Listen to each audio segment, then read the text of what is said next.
Hello, everybody. Let me check. Let's see. Everybody's here. Wow, a lot of people already here. How are you guys doing? Everybody fine? Can you tell me where you're tuning in so I can have an idea? How many of you are out there? From where? All right. Yeah, the chat start to pop up. Wow. Wow. Lots of people. Hello, guys. Hello, Sean. Hello, Jan. Hello, everybody. So, we have something different tonight because my name is Mike Palmer. I am the reason Mike is having some issues right now, so we're gonna need to give him some time. Vermont weather is super powerful. Apparently, he has some connection issues, so let's give him some time. Oh, here we go. I think he's here. Oh, Mike. I think I'm here. Perfect timing, man. I was already coming up with a lot of excuses here. Well, no, you don't. Can you hear me okay?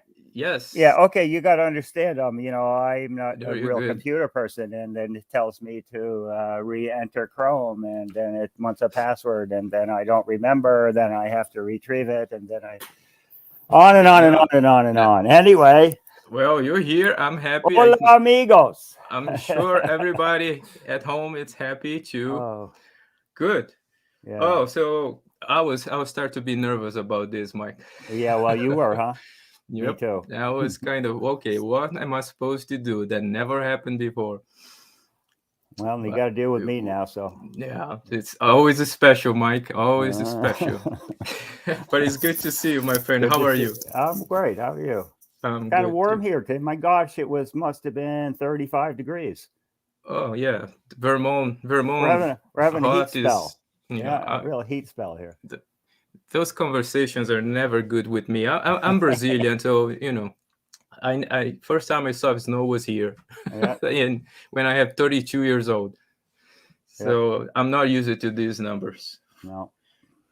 So, Mike, I wanna start this conversation with you. Are you good? Do you need some time to get some drink and relax? Are you fine? I'm very fine. Oh, here we go. I'm you exceptionally are fine tonight. Much more prepared than I am. I'm having water. I need to control the computer. Yep. So let me start this conversation, Mike. I want to go over first because we're going to talk about a lot of your system, brood factory, sustainable beekeeping. But before I jump into that, I saw something that you are doing that I want to bring attention to people. So let me share my screen because I want to know more about this initiative that you are doing. Just 1 second.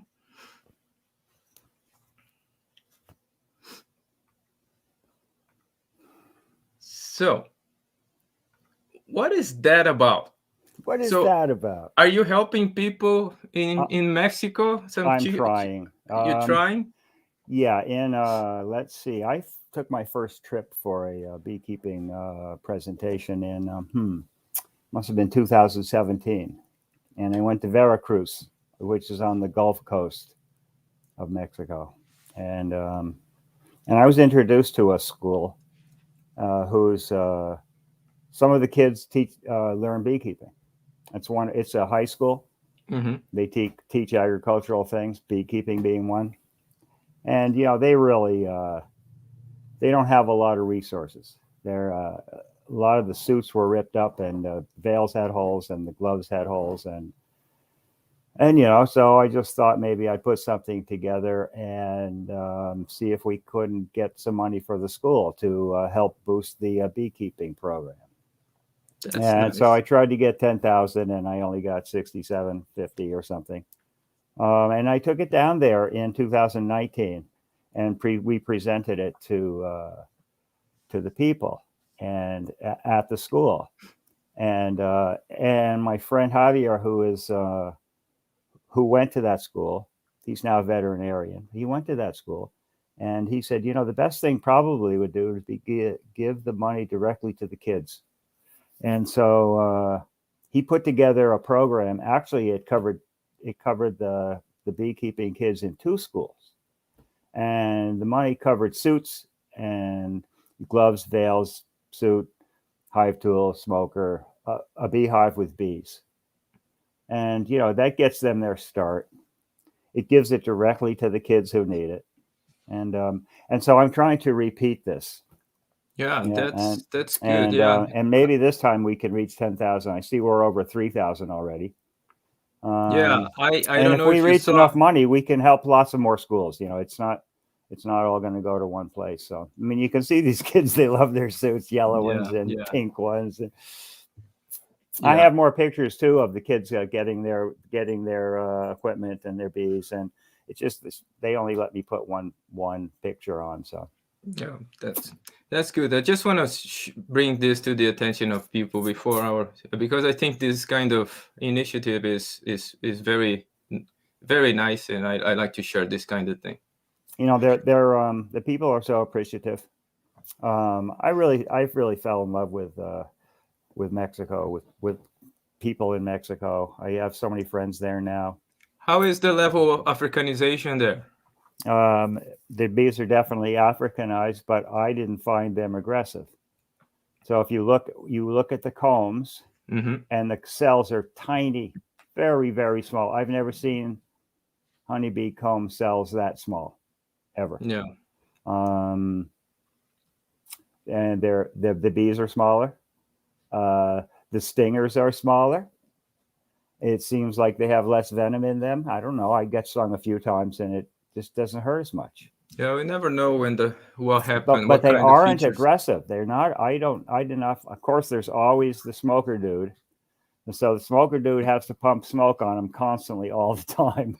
Yeah. And I Oh mean, it well. gets in the way, I think. I tasted some of the honey they gave me that had a smoky flavor to it. So they definitely smoke too much. But I didn't see the reason for it. But maybe that's what was keeping them at bay. But they weren't aggressive at all. And I was in 4 different apiaries in different areas of Mexico, Oaxaca, and then Veracruz, 3 in Oaxaca, 1 in Mexico City. I never got attacked by bees, and they're That's obviously African. that's good. That's good. That's good for you. I got those experience many times, and it's not pleasant. No. So okay. So So all Mike. my when I get my just for the last thing when I get my I have a bunch of Zooms coming up, and I get a fee, and I'm Okay. asking that the club that I'm doing a Zoom for give the fee to the fund me in the name of their club. So Oh, that's that's going to nice. help. But that's going to be a boost also. So Yeah, I donate. You can see my name there. I If you already guys saw it. at home Thank you. Thank you so can much. do any contribution, helping Mike is always a good thing to do. So, Mike, let's talk about your system, because I I'm a big fan of you and your way to respect bees and to do things with honeybees, the way you take care of things, the way you always trying to improve things. I think that's the way to go.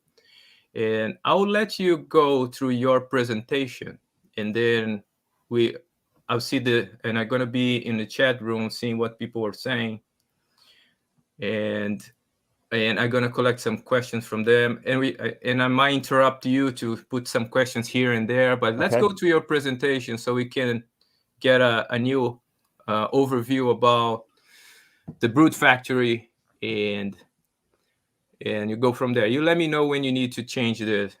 the Okay. slide.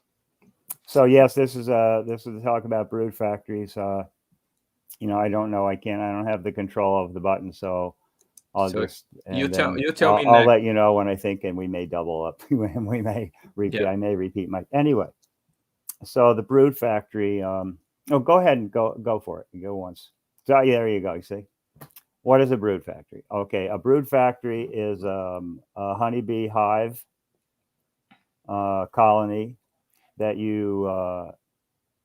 its whole purpose in life is to produce frames of brood for your apiary. for whatever reason you need. Go ahead. Here you go. Okay, so harvesting frames of brood like this to be used wherever you can in the apiary. Go ahead.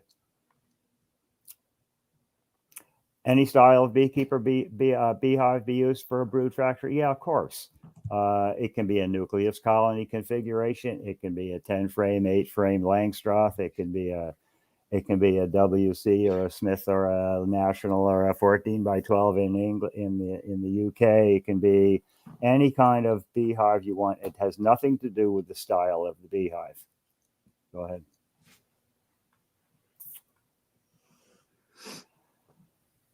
And this is really nothing new.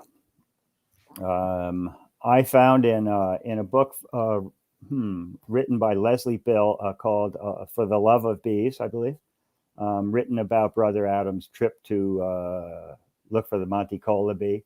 She mentions that in 1900, Brother Columban, who was Brother Adams' mentor, devised a beehive in which he kept 4 nucleus colonies. And in the springtime, he used the excess brood to boost his production hives. Well, I mean, there you go, 1900 brood factories. They didn't call them brood factories, of course. Nothing but new. Whatever. But exactly, there's nothing new under that. I mean, you've seen my videos before. You know how I went back in time and I found people wintering the nucleus colonies all the way back to Thomas White Woodbury Esquire, or whatever his name was, that wintered skep nukes. I mean, it's the same thing. So that's right. Next.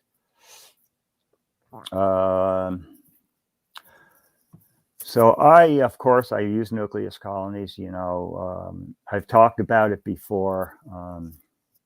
My brood factories are also nucleus configurations, and I just wonder. It just seems to me that these nucleus colonies raise brood faster than a 10-frame, a 4 or a 5-frame stack of boxes raises brood, expands the brood nest faster than in wide hives. Should I call them wide hives? 8 or 10-frame hives. And so I just wonder why. I mean, it just seems that bees expanding horizontally is a little more difficult than expanding vertically. And so I kind of think about, well, why would that be? Or maybe I get a little crazy and say, well, what's the traditional ancestral cavity of the bees in the European bees? And what is it? It's a tree. Yep. And so their natural cavity configuration is vertical, not horizontal. And so perhaps that's part of it, that heat rises. They're able to keep combs above their active cluster warmer, and they can expand onto warm combs rather than trying to expand horizontally, where in order to expand onto those combs, they have to warm them. They have to have the bees to cover them. And so they have to increase their population. And the only way they increase their population is to increase their brood rearing. But they can't increase their brood rearing until they can increase their population to warm those combs out to the outer limits. And it just takes time.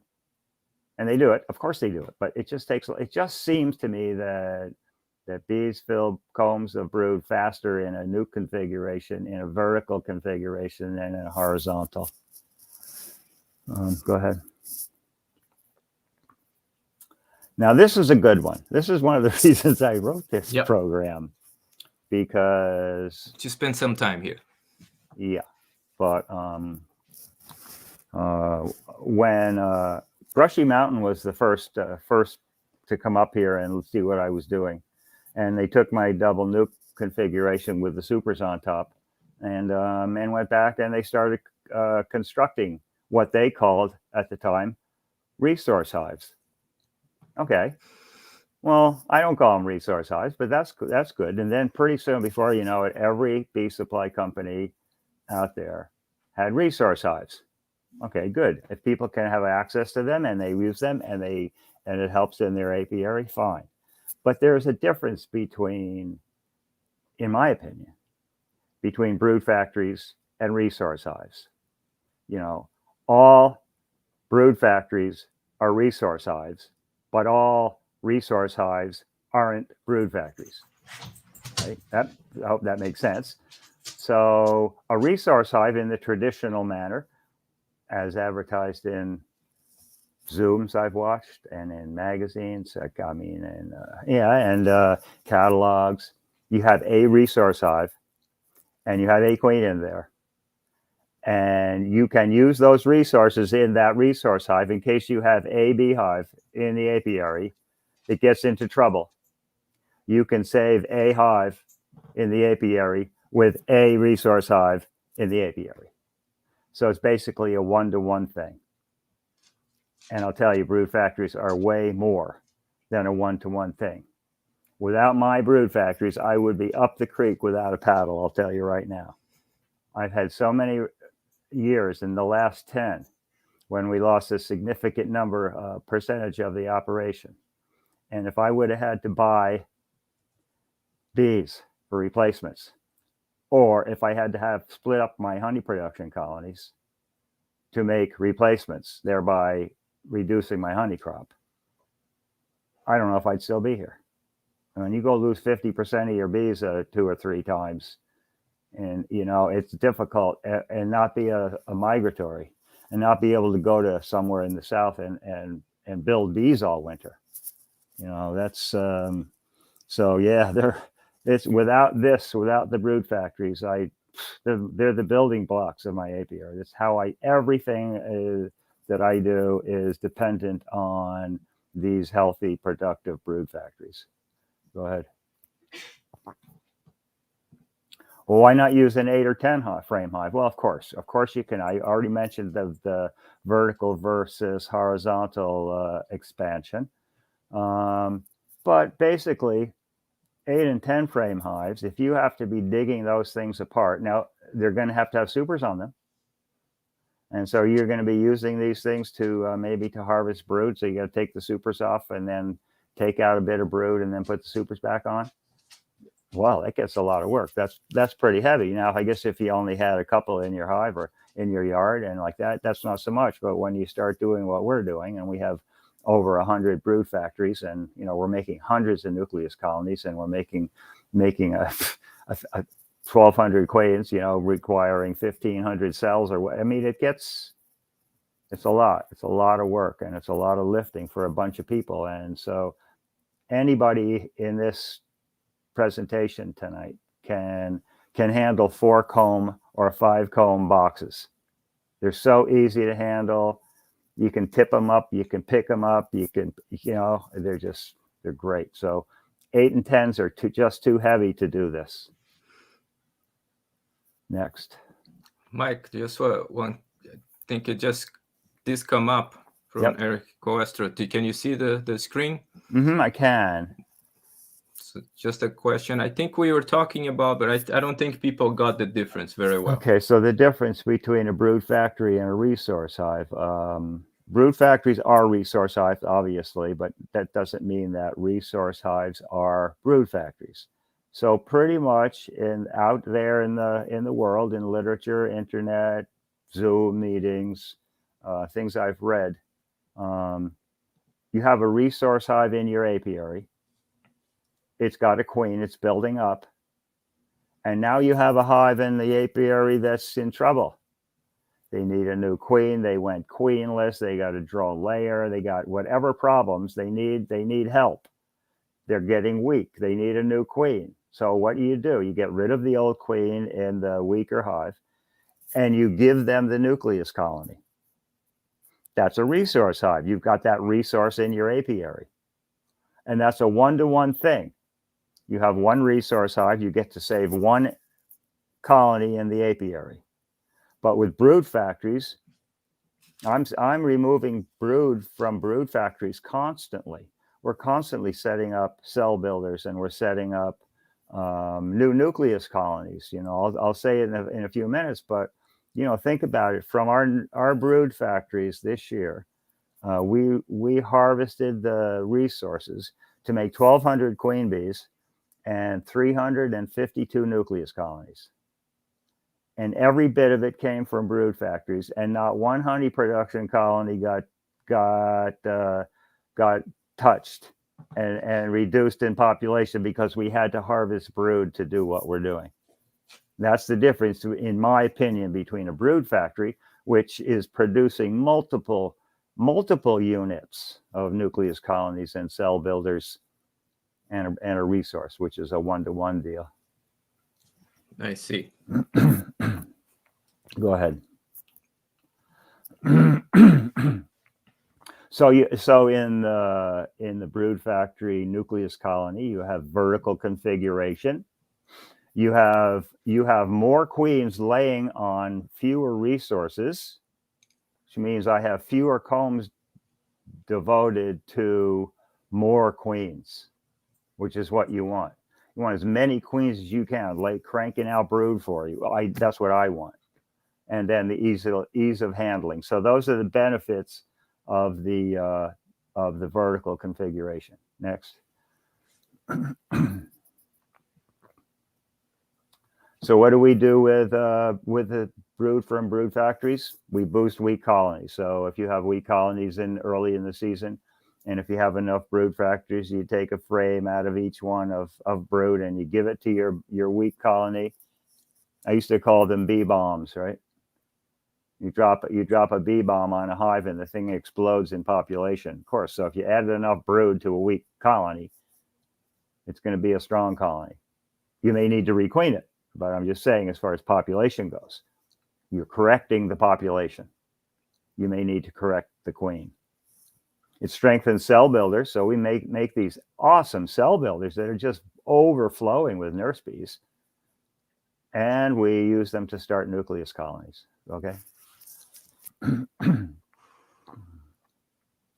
So as I said, boosting the weak, slow colonies, using what I call the bee bomb. So, if you harvested a box of brood, a hive body of brood, or some frames of brood, and you put it on the bottom board, and you put your weak colony on top of it, that brood is going to increase the population of your weak colony. That's what I call a bee bomb. Go ahead.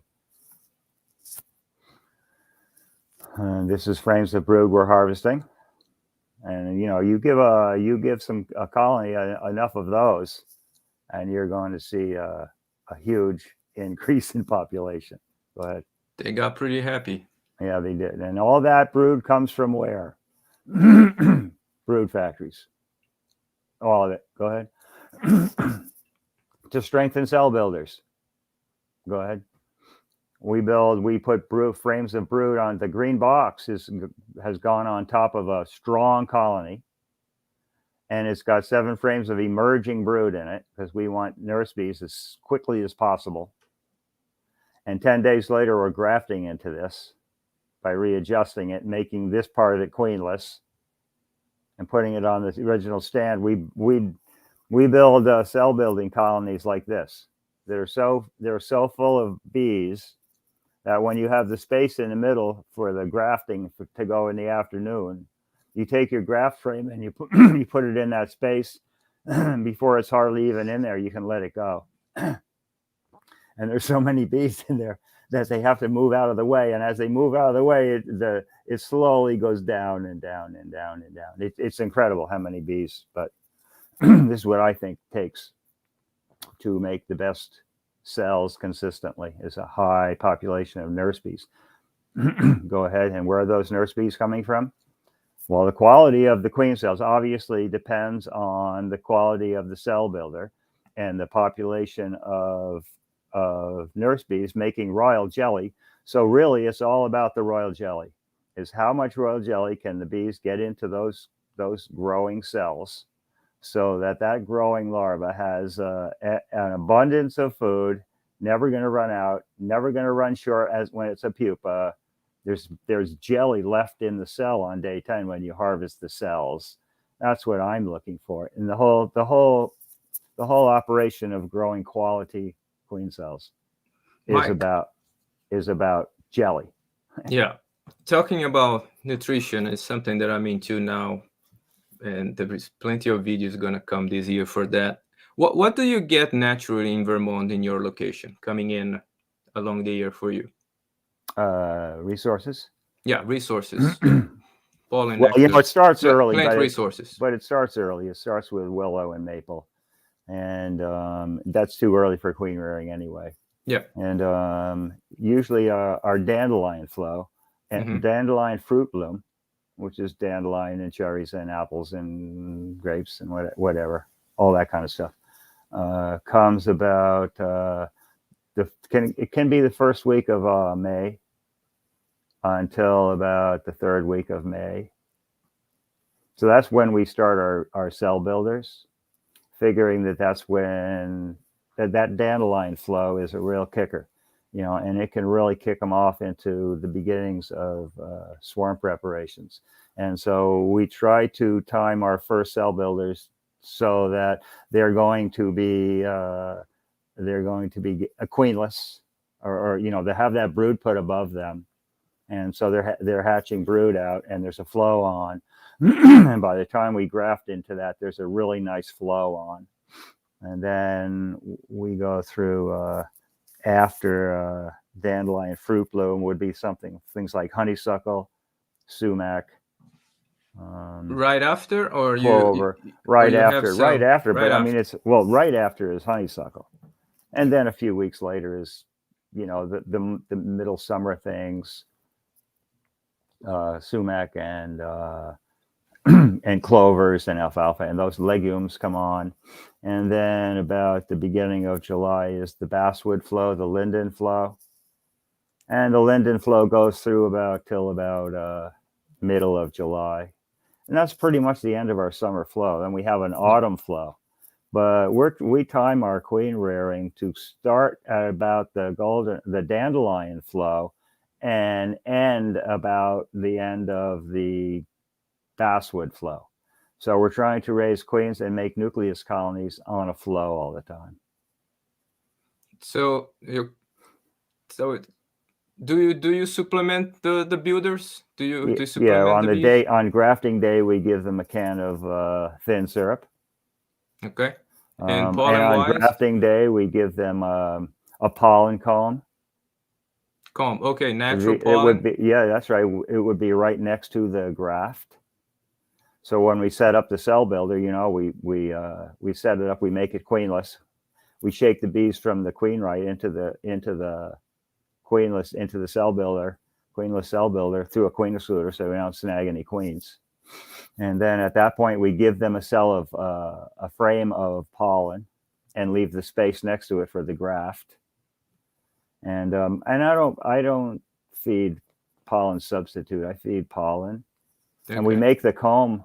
We take a nice empty clean brood comb and fill it with pollen and rub it into the cells with fingers and get it packed right in there.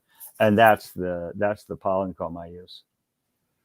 Okay, so no artificial supplementation, no pollen substitute. No. Okay. We have such a good pollen flow here anyway. Yeah, we're really famous for a good pollen Vermont flow. you're very, very good location there. Yeah. So let's continue here then. So go ahead. Boom. Here you and go. So because we maximize the jelly fed to the cells, because we're maximizing the number of nurse bees in the unit, we get cells like this. These are monster cells. They're beautiful cells, all full of jelly. And just, how can you eat? Look good. Yeah, they do. I mean, good. Of course, I took a picture of a 48 or 48. Yeah. You know that. I mean, come on. I didn't fudge, right? I didn't take the duds out and stick good ones in. No. I wouldn't do that. I know your crew. I can ask them later. That's right. They'll lie for me. I'll pay more money. Don't worry. Okay, but how do you maximize the amount of royal jelly in the queen cells? Go ahead. The nurse bee population increased by adding combs of emerging brood to the cell builders. So 10 days before graft, we're adding 7 combs of emerging brood, not purple eye, Yep. not open brood, emerging brood. Emerging. You I need used to right put in. away. I used to put in sealed, and it didn't matter if it was sealed. It went in. Well, when does purple eye brood become nurse bees? My, it's a long way down the road after I'm grafting. Yep. For sure, which is 10 days later. Yep. Well, how did I figure that out? Somebody told me. So, I had a friend. Sadly, he passed away last week. Sorry, I had a friend in Lincolnshire, England, and he worked for Brother Adam from 64 to 74. And I was having pizza with him and Guinness and whatever, and I was talking about frames of brood, and he said emerging brood. Never forget. Of course. Yeah. Of course it's emerging. Anyway, so we use emerging brood because we want young bees, nurse age bees, by the time we are in grafting day. So go ahead. So let me just put the question here that I think is right in the spot here for you. Mm-hmm. Mike, can you talk a bit about the meaning of emerging brood versus just capped brood? Sure. I think we just touch base but about I'll just that. say it quickly. Capped brood is anything after capping from day 8 till it hatches on day 21, whatever it is. Yeah. And okay, so if you want nurse bees, not too long after you set up the cell builder, I'm grafting on day 10 after setup. I want as much of that brood to be emerged and 10 days old as possible. Yep. Because a nurse bees are what, 10, 12, 14 days old, something like that. Young bees, not newly emerged, but not house bees yet. They're nurse bees. And so sometimes you see a nice frame of brood and nothing is emerging yet. Also, you pick some of the cappings off on different parts of the frame, and if they're purple eye or pointy, they're still pointed. They're still in their what do they call that? What instars? I don't know. It's going to take a lot of time for them but to that's become. Going to be forever. What you need. Right. So you open them up, and if you think they're purple eye or they're too young, you put that comb back in, and you look for one that's got adult bees turning color, getting ready to come out of the cells. That's the one you want. Either that or something that's obviously already started, which this next picture is going to show you. Go ahead. Boom. Well, where does the brood come from? Go ahead. And okay, now if you expand that picture, you'll see. Yeah, go back one. Back one? How I go back? To that picture of the brood. Here you go. So this is a picture of emerging brood, right? This area in the center here has emerged in the last few hours. Yep. And then if you look, you can see the emerging bees. My eyes are terrible, but you can see them. You can see them there. I can see it. I can see a lot here. Yeah, I can even see a varroa right here. Look. You can. No. Yeah, I can. Yeah. Okay. Oh, yeah. You're right. Well, they're everywhere. Oh, I'm so embarrassed. No, not really. No, you're normal. No, but this is emerging brood. So that's one of the ways you tell. You can see the bees are coming out. But if you don't see any and you think it is, you pop some cappings off and see what they look like. Yep. Go ahead. Or how about starting nucleus colonies? Go ahead. Here you go. Now, before we get going on management of the brood factories, we came up with this little key. So each type of frame, honey, emerging brood, cap brood, mixed brood, nectar, empty comb, foundation, is a different color, and it's got text in it what it is. I got the templates for the frames from my friend out in California, John Chestnut. You might see him on different bee sites. And Adam put the color in and put the text in. So we got it pretty good. So anyway, that's what it is. Good. And you'll see as we go through. Anyway, go ahead. I think that helps a lot for educational purposes. Yeah, right. Go ahead. Here we go. So this is a double. Let's see, what do we got going here? This is a nuke when we make them up. Okay. It's a double nuke box. We make the nukes up with a frame of honey. in a frame of mixed brood. What's mixed brood? Eggs, larvae, capped. In the UK and maybe in Europe, I'm not sure, they call it bias. Bias. Oh, I didn't know that. BIAS. Brood in all stages. Oh, I see. I was going to put bias on these, but Adam says, well, nobody here knows what bias means. Over there, they know what bias is, but they use it all the time. But anyway, so that's how we start. So we start with the 4 combs, an empty, a capped, a mixed, and a honey, and with enough bees to cover the brood, and maybe onto, and that's all you need. That's all you need to. But so anyway, so that's what it's going to look like when I describe something in a minute here. How it's going to be set up. Go ahead. And so we have whole apiaries full of those with double stories. What I had in the previous is just the day we set it up. And at some point down the road, we have to add stories to it.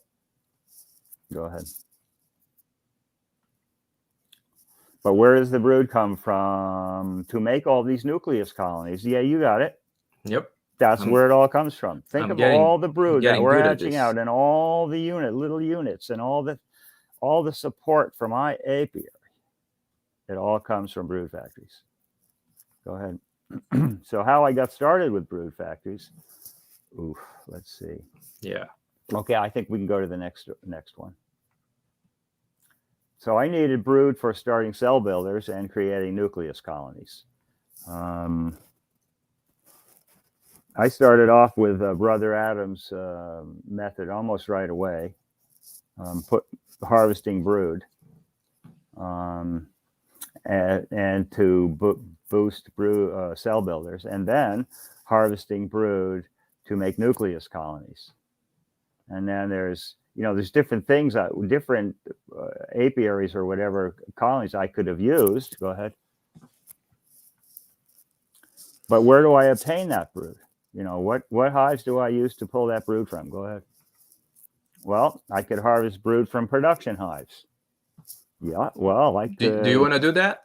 I don't want to do that. You want to do that? I got a job for you, man. I don't want to do that. Yeah. I'll give you some help even. Oh, really? No, not me. I'm not going to do it. Okay. I'll give you. I'll hire a grunt. I'll hire a grunt for you. No. So no. So I'm gonna go like there's a deep.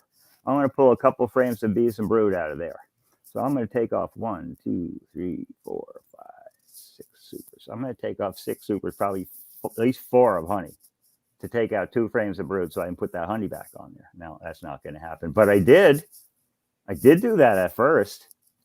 But you learn pretty fast. But pretty quickly I learned. Yeah, go ahead.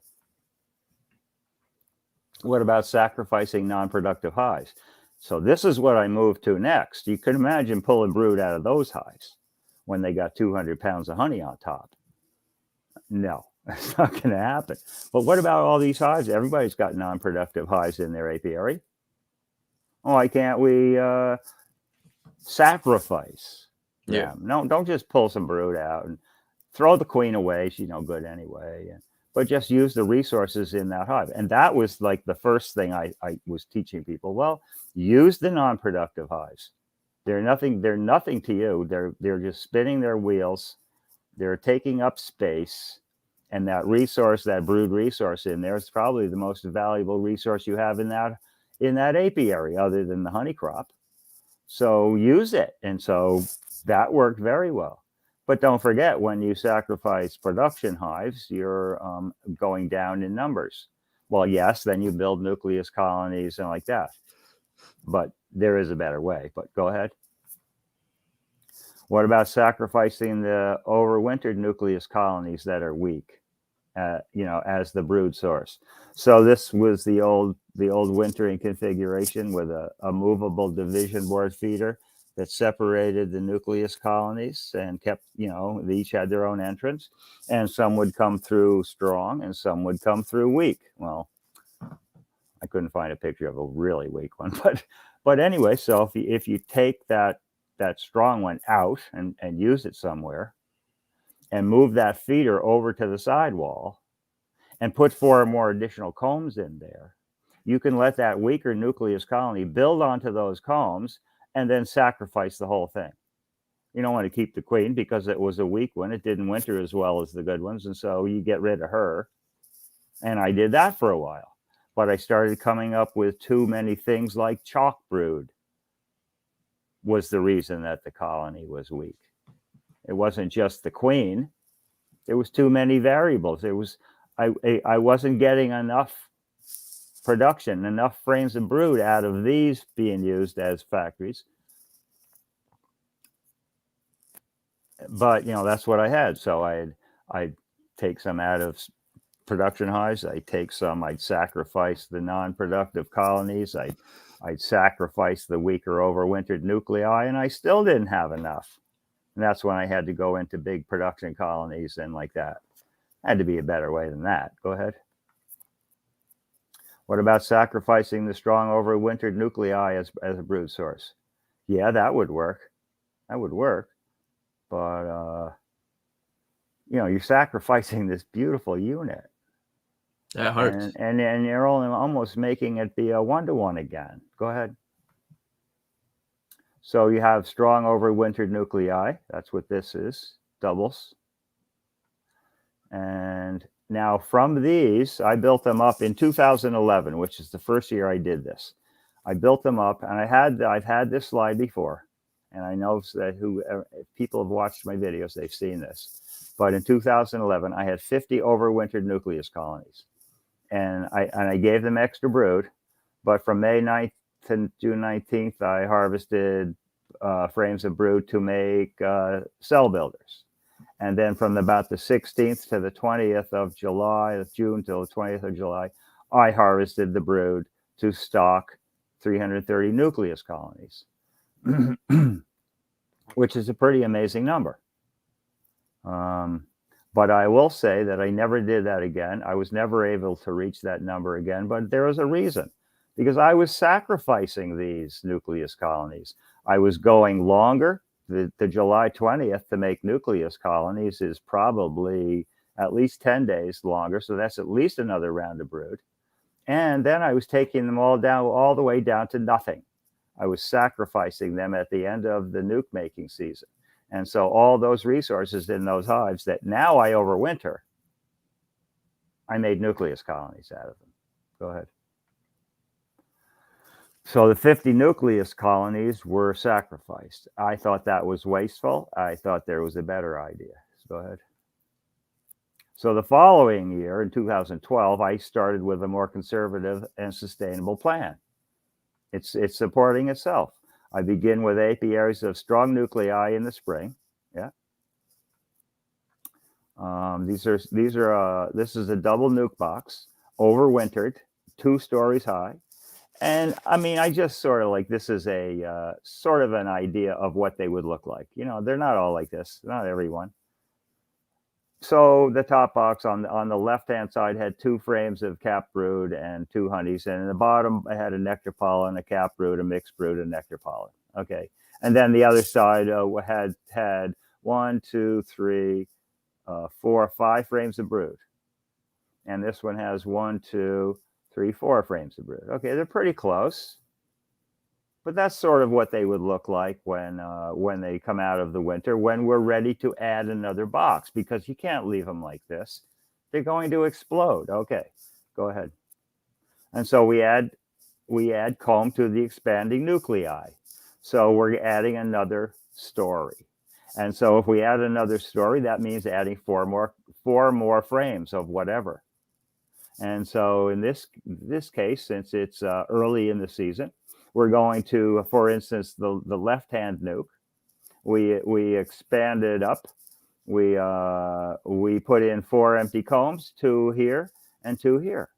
And why don't we just put 4 empty combs up on top? Wouldn't that be easier? Yeah, but if you're on a flow, they're going to fill those with nectar. I want them to fill them with brood. Well, the center of the brood nest in these double nuke boxes is not.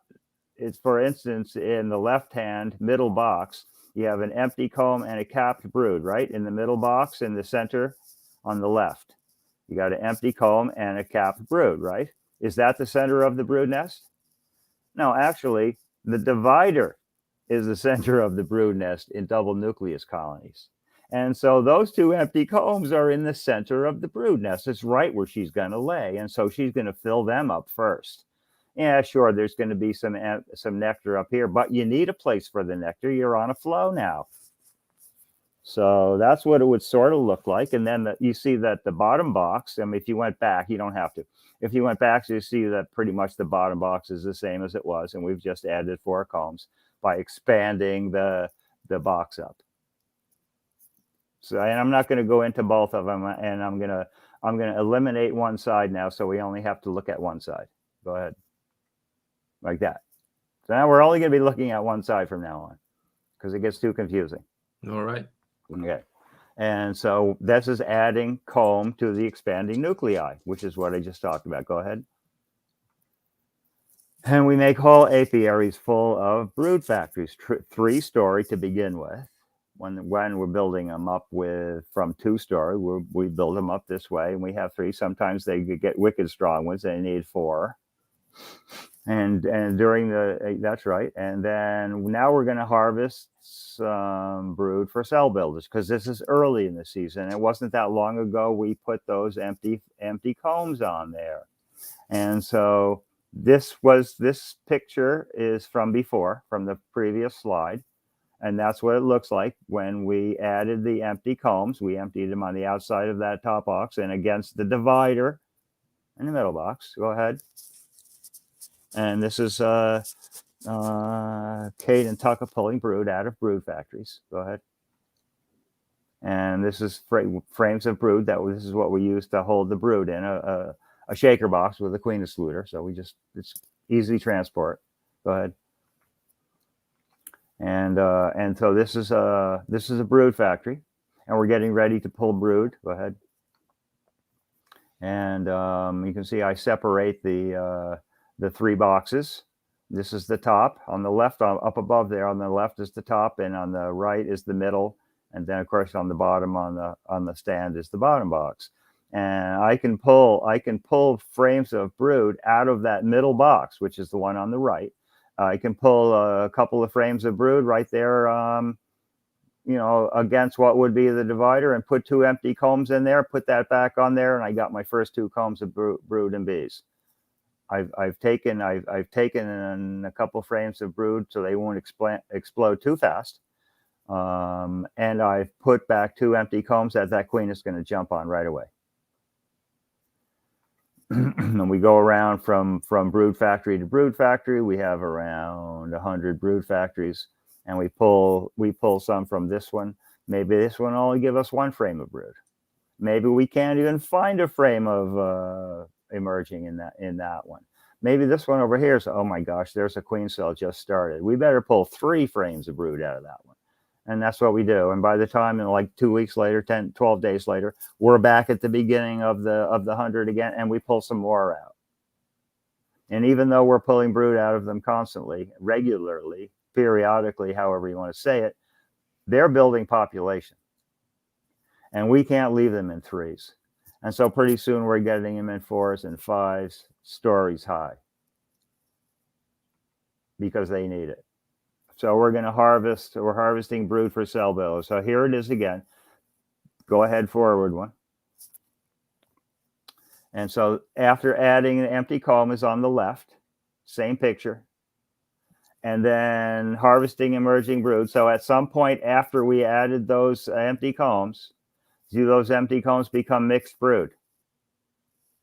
And the 2 empty combs up top become honey or nectar. But that mixed brood comb right there in the top box on the left, and the one down below it, a mixed brood in the center box, by the time I get back there, it's starting to emerge. And so we're pulling those 2 combs of emerging brood out. And we also need a frame of honey, because the box of brood that we add to a cell builder has 2 frames of honey, one at each side wall, and 7 combs of emerging in between them. And so I can also pull a frame of honey out of that middle one. And so I'll pull those 2 emerging broods, and I'll pull one of those honeys, and I'll put in 3 empty combs, and there you go. 2 empty combs up top, another empty comb there. We got mixed brood right here.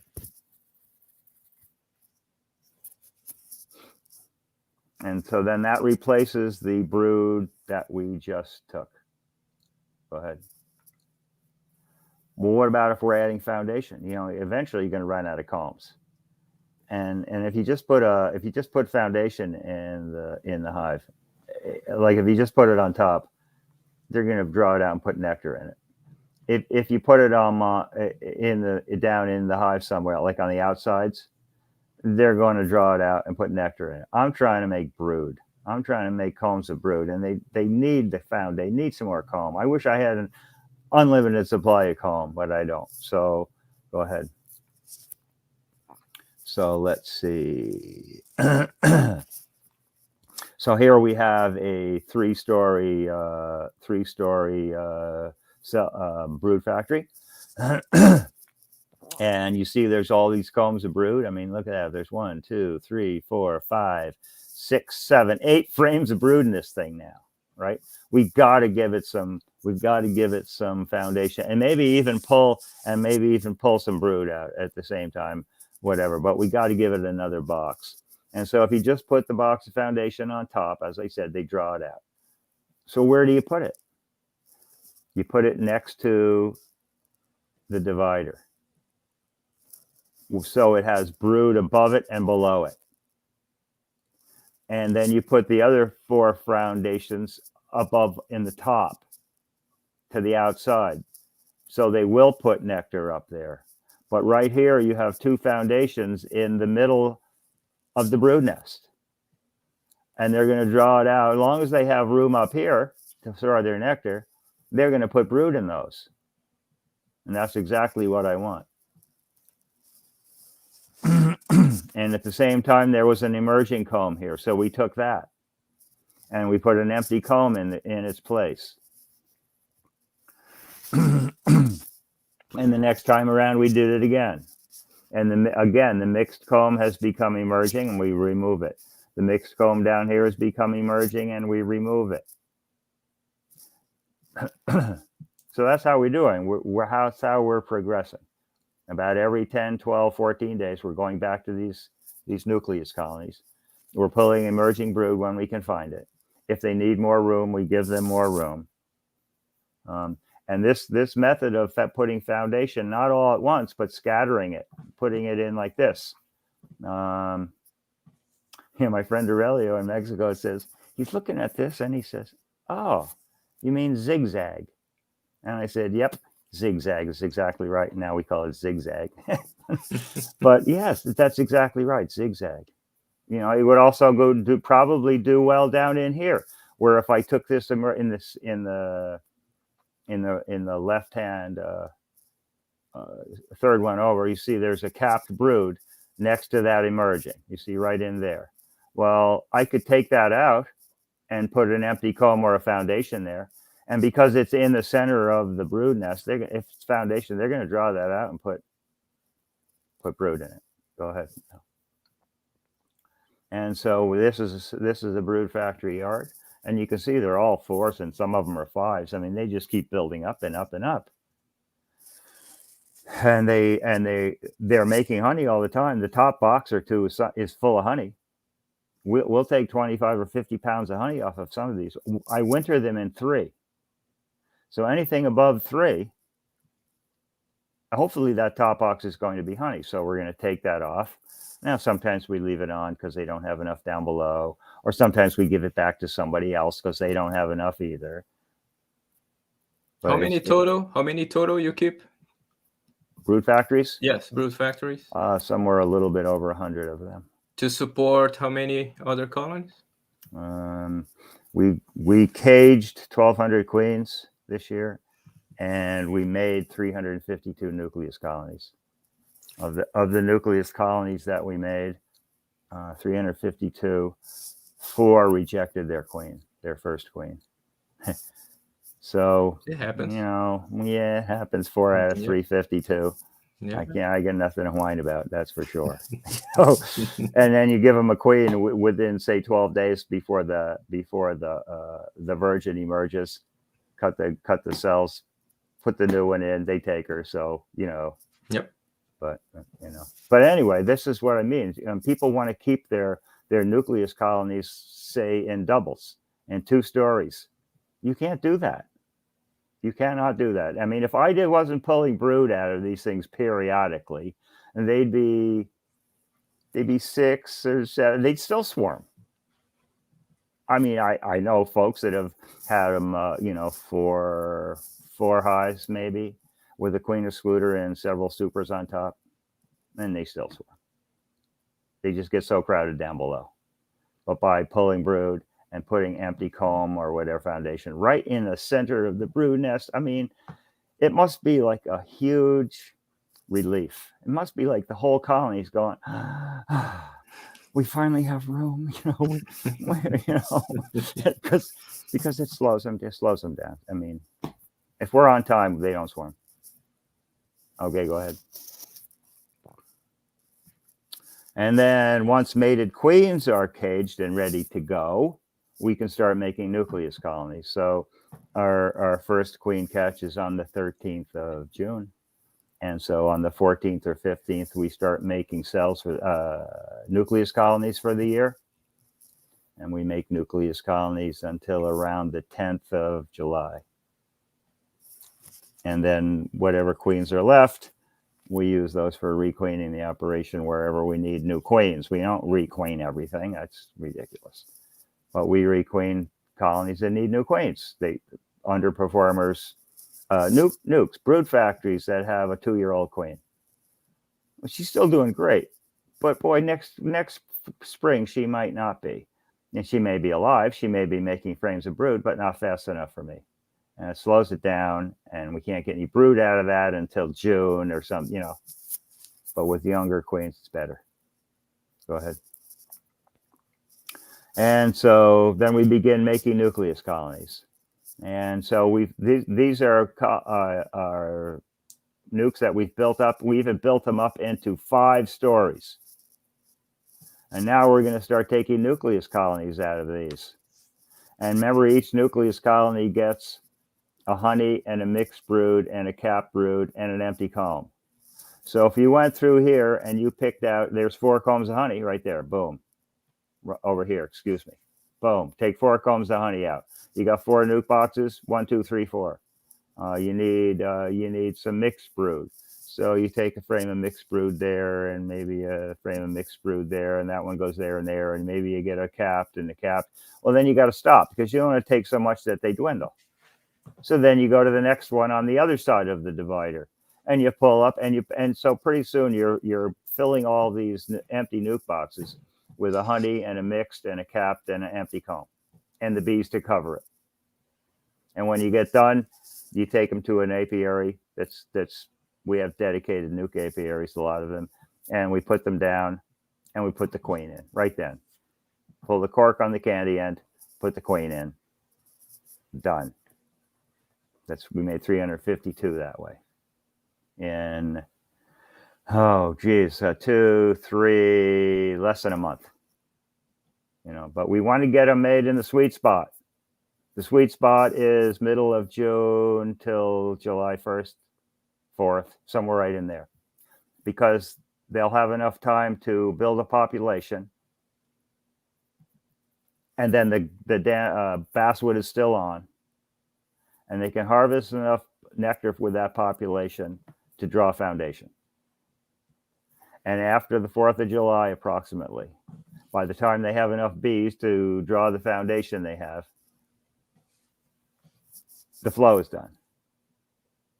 So the nucleus colonies that we make up, like the ones all the way over there on the right, we might make them with 3 frames of brood after the 4th of July, trying to imitate what they would look like if they were made on the 15th of June. So by the 4th of July, they'd already have 3 frames of brood. Okay, so let's make them with 3 frames of brood. That really helped a lot. And then adding the second box about 12 days after they're made up, when we usually put 1 comb or elevate a brood and put in 3 frames of foundation. Yeah, but if you did that after the 4th of July, you're going to wind up taking 2 frames of foundation out of them for the goldenrod flow because they can't do it. But by adding an extra comb of brood and only giving them 2 frames of foundation or 1 frame of foundation, whichever seems appropriate, and they seem a lot better off. Having foundation that they can't draw, all that does is hold back population growth because the queen can't lay anywhere. So go ahead. And again, we make whole apiaries full of nucleus colonies by doing this. Go ahead. And this is my record keeping, my duct tape record keeping. Yeah, So, I saw. There is somebody that asked about your record keeping style. So there right. it is. Here we Now, go. anything that's important there would be written down in a notebook or in a yard sheet. Yeah. But this is just the running tally of what's going on in these 2 nucleus colonies. So there's 2 nucleus colonies on. So yeah, Thomas Stone was asking that how Yeah, okay. you manage. Okay, here we go. So get rid of that thing. Can't see what I'm doing. There you go. Okay, so on March 22nd of 2001, that's what 3221 means. Both of them were okay. Both of the nucleus colonies were okay. Okay, meaning they had enough food, they had a laying queen. It's only March 22nd. We can't be opening them and looking and, So wait a second. Where are you? Where are you here? So I can point. You see the very bottom line on the Yes. duct tape. Okay. It says, okay, 3221, okay. Okay. All right. So that means on March 22nd of 2001, both of those nucleus colonies were okay, meaning they had enough food to eat and they had a queen. But we're not judging strength. Then on something like, I'm not sure what this says, if it's 422 or 402, it's smudged. Yeah. But anyway, at that point, the one on the left had 8 frames of bees and the one on the right had 4 frames of bees. And then on the 13th of May, right, this is when we're pulling brood out. That 4 and 8 combs of bees became 8 frames of brood. So we took one away. It has a green dot queen. That's GDQ. And that was on 513. On 513, this colony only had 5 frames of brood. And for some reason, somebody said, geez, I don't like that one. I think we should requeen it. Okay. Well, we don't have queens on 513. So then on 518, which was only 5 days later, we went through. So we knew that this 8 frames of brood is going to explode any day. So we gave it a 5th box. Now it's 5 boxes tall. We gave it some comb or something, right? And the other one said, yeah, we still don't like that one. We want to requeen that one for sure. Then on 614, we took 2 frames of brood out of the left and, we took 4 frames of brood out of the right. A green dog queen. Wait a second.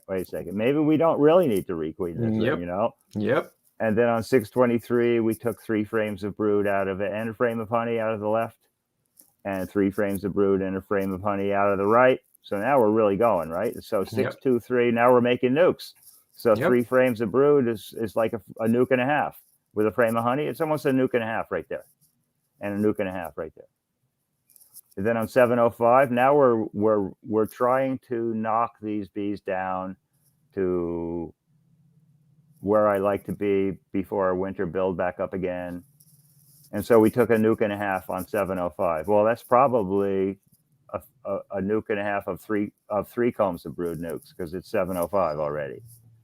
So if you add it all up at the end of the year, you can see how much we took off from each of those 2 nukes. And then on 720, okay, now it's requeening time. So we went through, that queen is doing great.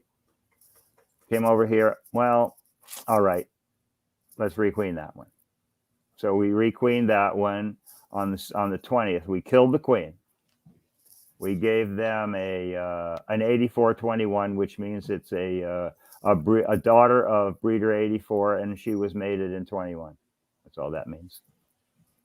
And on 917, we're checking feed, and we figure the one on the left needs 3 gallons of feed, and the one on the right needs 3 gallons of feed, or 3 plus. We took 25 pounds of honey from the one on the left. Remember, that had a fifth box already. Yep. And the one on the right, we didn't take any. And that's pretty much the history of that double nuke box for the year.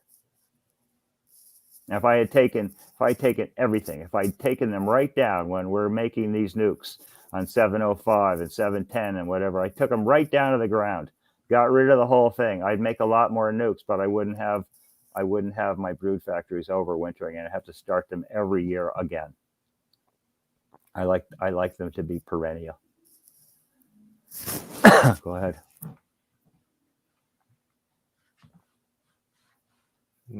What's going on? Here we go. So that's when we do our requeening.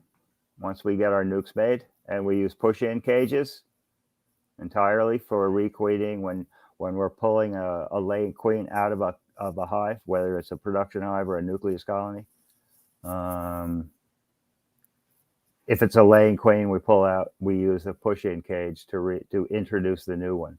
You know, if there's an issue with suppose it has formed, or suppose it had emergency cells, or suppose whatever, it's got cells started already. We'll get rid of if there's a queen, we'll get rid of her. We'll cut out the queen cells, and we'll use a wooden mailing cage. Pull the cork on the candy, and they already want a new queen. You're not trying to replace a laying queen with a caged queen. You know, that's not what we're doing. We use this push-in cage to bring that new queen into lay, so they will accept her. Go ahead. And there she is, red dot. Yep. Go ahead.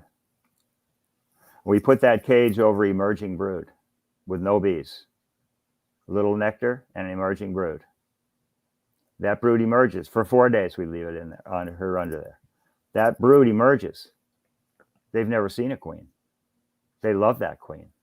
They kiss that queen. They lick that queen. They take care of that queen. They say, "Okay, girls, you come and get her and get past." No, they protect that queen. They love. Look at it. I just pulled the cage. Look at the retinue already forming.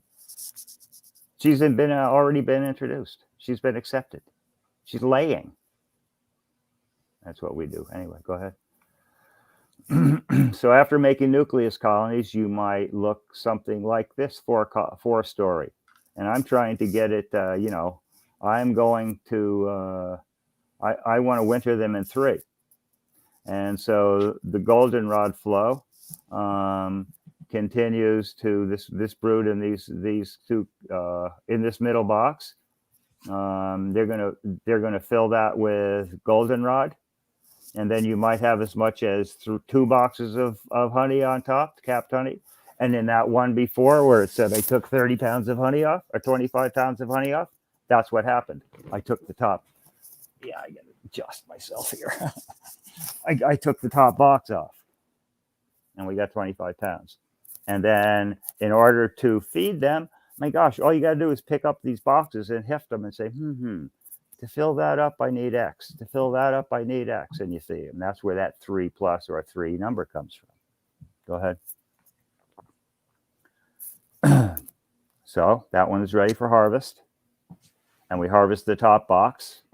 And this is what we're left. It's got 1, 2, 3, 4, 5 frames of brood already. Right? We took it down to 3 when we pulled the last brood out for nukes. We took it right down as far as we dare, and we let them build back up again for winter. Go ahead. Well, what about this? Yeah, well. Yeah. What about that? You know, there's one advantage of nucleus colonies. As long as the brood source for the nucleus colonies wasn't overly infested with varroa mites,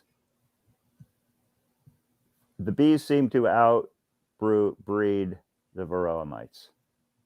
They're making brood so fast that the varroa mites have a hard time keeping up with them. And then also on brood factories, remember, we're pulling brood out all the time. Well, what's in the brood? Mites. Yep. And we're donating mites to, say, cell builders. So where are all the mites winding up? In the cell builders. So when we're done with the last round of cells, you better believe it, we're going to have to start treating these the cell builders right off the bat, because we've been giving them mites all summer long, but we've been removing them from the brood factories. So overall, the brood factories do quite well, and we don't have to get into there and get an early treatment in the brood factories. We can leave that honey crop on and go about our business. We don't have to, So you don't get it done in August. We you treat, don't but we treat? don't have to treat. Yeah, we treat, but we don't have. It's not a pressing issue with brood factories. That's all I'm saying. We got to deal with honey crop and varroa mites in the production colonies, which are exploding often by August. So it gives us a little bit extra time. Extra time because you are most of the time that's right, because removing those broods and we've together with replaced. that. That's right. We've Yeah. removed a lot of the brood, a lot of the varroa mites. Okay. I see. Go ahead. And this year in when they were broodless, we used oxalic drizzle, just to see if I've never used it before, but I want to see how's this working. I think we're gravitating towards using oxalic acid. Okay. I used vapors for 3 years. I got no treatment, none. I what a waste of money and time. Didn't work for you? No. I started with 20 mites. I finished with 20 mites. It takes so much time. It takes a lot of time. This doesn't take any time. And if it works as well as being reported, well, as a cleanup method, that's what we did this year. Okay. Go ahead. So, and then we have to feed them for winter. Yep. Go ahead. So this is the same picture again, but that number up there, the numbers by 9171, that's September 17th of 2001. That's the date. Where did we get that 3+ or 3? Well, if they're 3 or 4, whatever it is, tall, and you can pick off the top box and heft it and look at it from the bottom and say, well, what would it take? How much syrup would it take to get all the combs in that box full? Well, it's already heavy. Okay, 0. Then you look at the next box down and you say, well, it's probably, if it holds 25 pounds of feed and it's about half full, there's 12 pounds. So there's a little over a gallon. And then the next box down is same like that. It needs maybe another gallon, or maybe the second one down needed 1 and the third one down needed 2. That's where the 3 comes from. It's just an estimate. If they weren't double nuke boxes, I could probably weigh them like I weigh my beehives. But so they're so light anyway. It's easy just to pick them up, heft them, give an estimate, and you'd be surprised. You'll get it right. Okay. And so this is how we feed. Yeah. How you feed them? These are each nuke has an inner cover with a feed hole. And we put some shims along the edges of the inner cover. And we invert syrup cans to get some holes punched in the cover. And we invert them. We can actually put 2 on at once. Oh, and they can meet above the hole like this. And they just go up and suck the syrup right out of both cans. We used to put them 1 over the hole, come back, put another 1 over the hole, come back, put a third over if they need it. Now we just put 2 on, and in a week they're gone. Less than a week. If they got any population, they're gone. We put the third 1 on if they need one. Boom, done. Done in 2 weeks. It's fast. It's real fast. And so then here's the syrup. We put a shell around them so that they're hidden from robbers and from the weather. Sometimes some of my old feeder supers are a little bit rough, so we put some duct tape on the holes, just to slow down the robbers. Go ahead. And in this climate, we wrap. Go ahead. You take these colonies of bees, and they could stay like this all winter, but I think that they would I think the percentages of successful wintering will be higher, and larger clusters will be higher if they're wrapped. The black paper absorbs sun on a day like this when it's all snow and cold, but that black paper warms up. It's amazing how much that black paper warms up. We also have a bottom entrance and a top entrance. And you can see that the top entrance is a little 3/4 inch, 3/4 inch. So here's one that doesn't have tape on it. That's a 3/4 inch hole in the top box. And way down here, buried in the snow, is the bottom entrance. Yeah. Now, one of the reasons why do we have bottom and top? Well, if there was a cleansing flight on this day, can the bees take a cleansing flight if they only had a bottom entrance? No, they couldn't. And so they're stuck until all the snow melts, which can be until middle of April. So the upper entrance gives them not only a place to fly from if a cleansing flight presents itself, but also it helps to vent away some of the excess moisture. We have a lot of excess moisture here. And, so much, in fact, that on a cold morning, if you go look at these, you'll see some of them will have a horizontal icicle sticking out of that hole. That's how much moisture comes out of there overnight. Gotcha. So, we need to do that. It's a real fad now or something. I don't know about only bottom entrance. Don't have an upper entrance. Oh my God, they're gonna starve to death. They're gonna freeze. And no, well, I don't know. I can't speak for anybody else in any other climate, but I'll tell you now, if we don't have an upper entrance, we're soaking wet. Yeah. Mike, I have a question for you. Yeah. So first of all, Ripple Tsunami, thank you for the super chat. If you're just trying to make nukes and not really trying to make honey, what would you do differently? Oh, you put the man to think, Ripple. I'm just trying to say, what can I say other than nothing? I'm trying to come up with something. I wouldn't do it any other way. Because, for instance, when you have a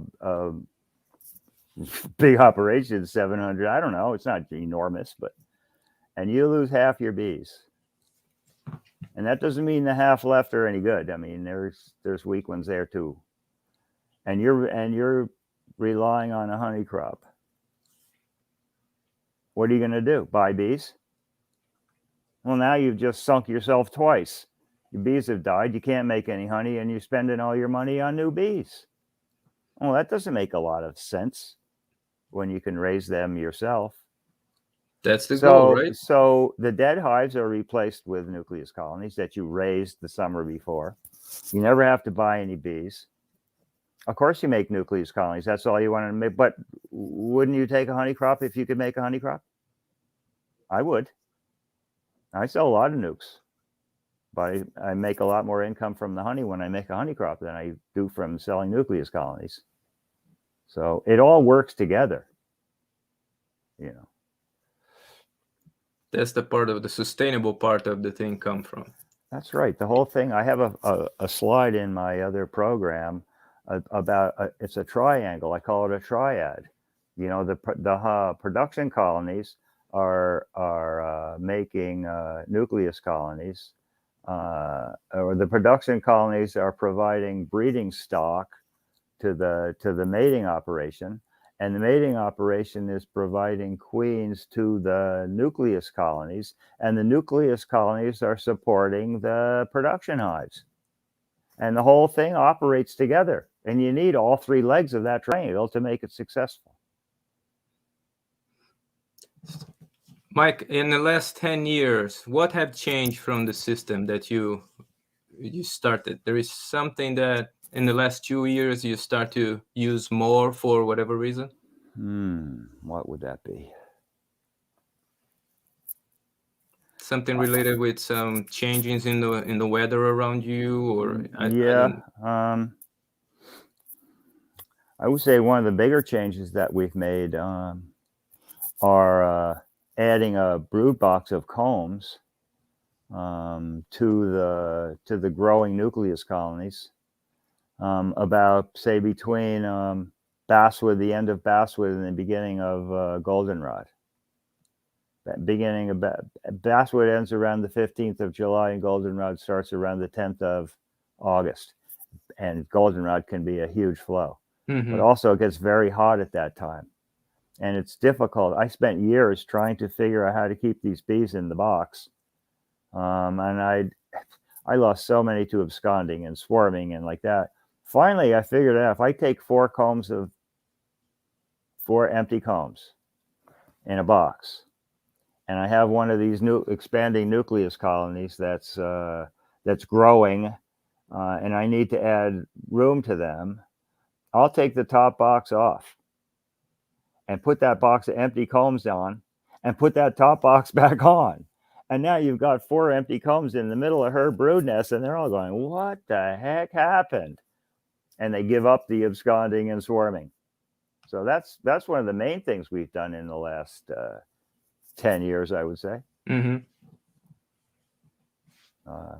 Other things, I can't think of anything really right off. Yeah, the system is working. Yeah, it is. It's just tweaks. There's little tweaks here and there now at this point.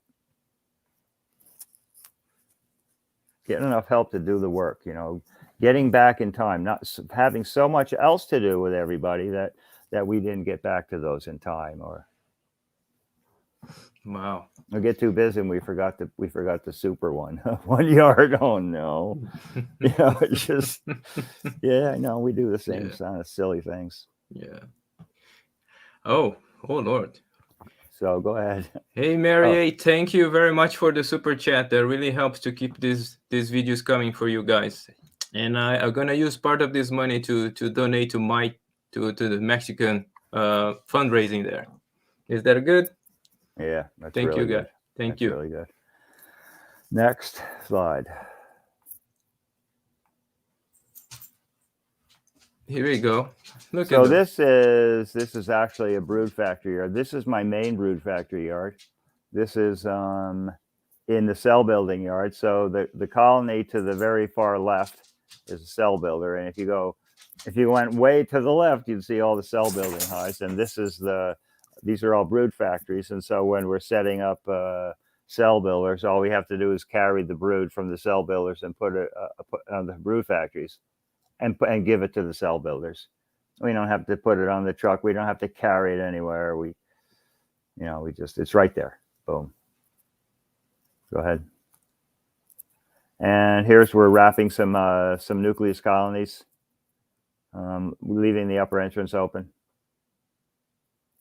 tying the cover down. We tie all the covers down. Covers have a way of blowing off. Even with a stone on top, they have a way of blowing off. Or if the hive tips over in the wintertime and the cover falls off, they're dead. If they stay on, the cover stays on, even if the bottom board falls off and the bottom of the combs are wide open to the elements and the snow and whatever, they'll live. Really? So, yeah. So we make sure that I've seen them tipped over, buried in snow, cover didn't fall off, they're alive. They get plenty of ventilation if the bottom board fell off. Yeah. So wow, I didn't know that. Mm-hmm.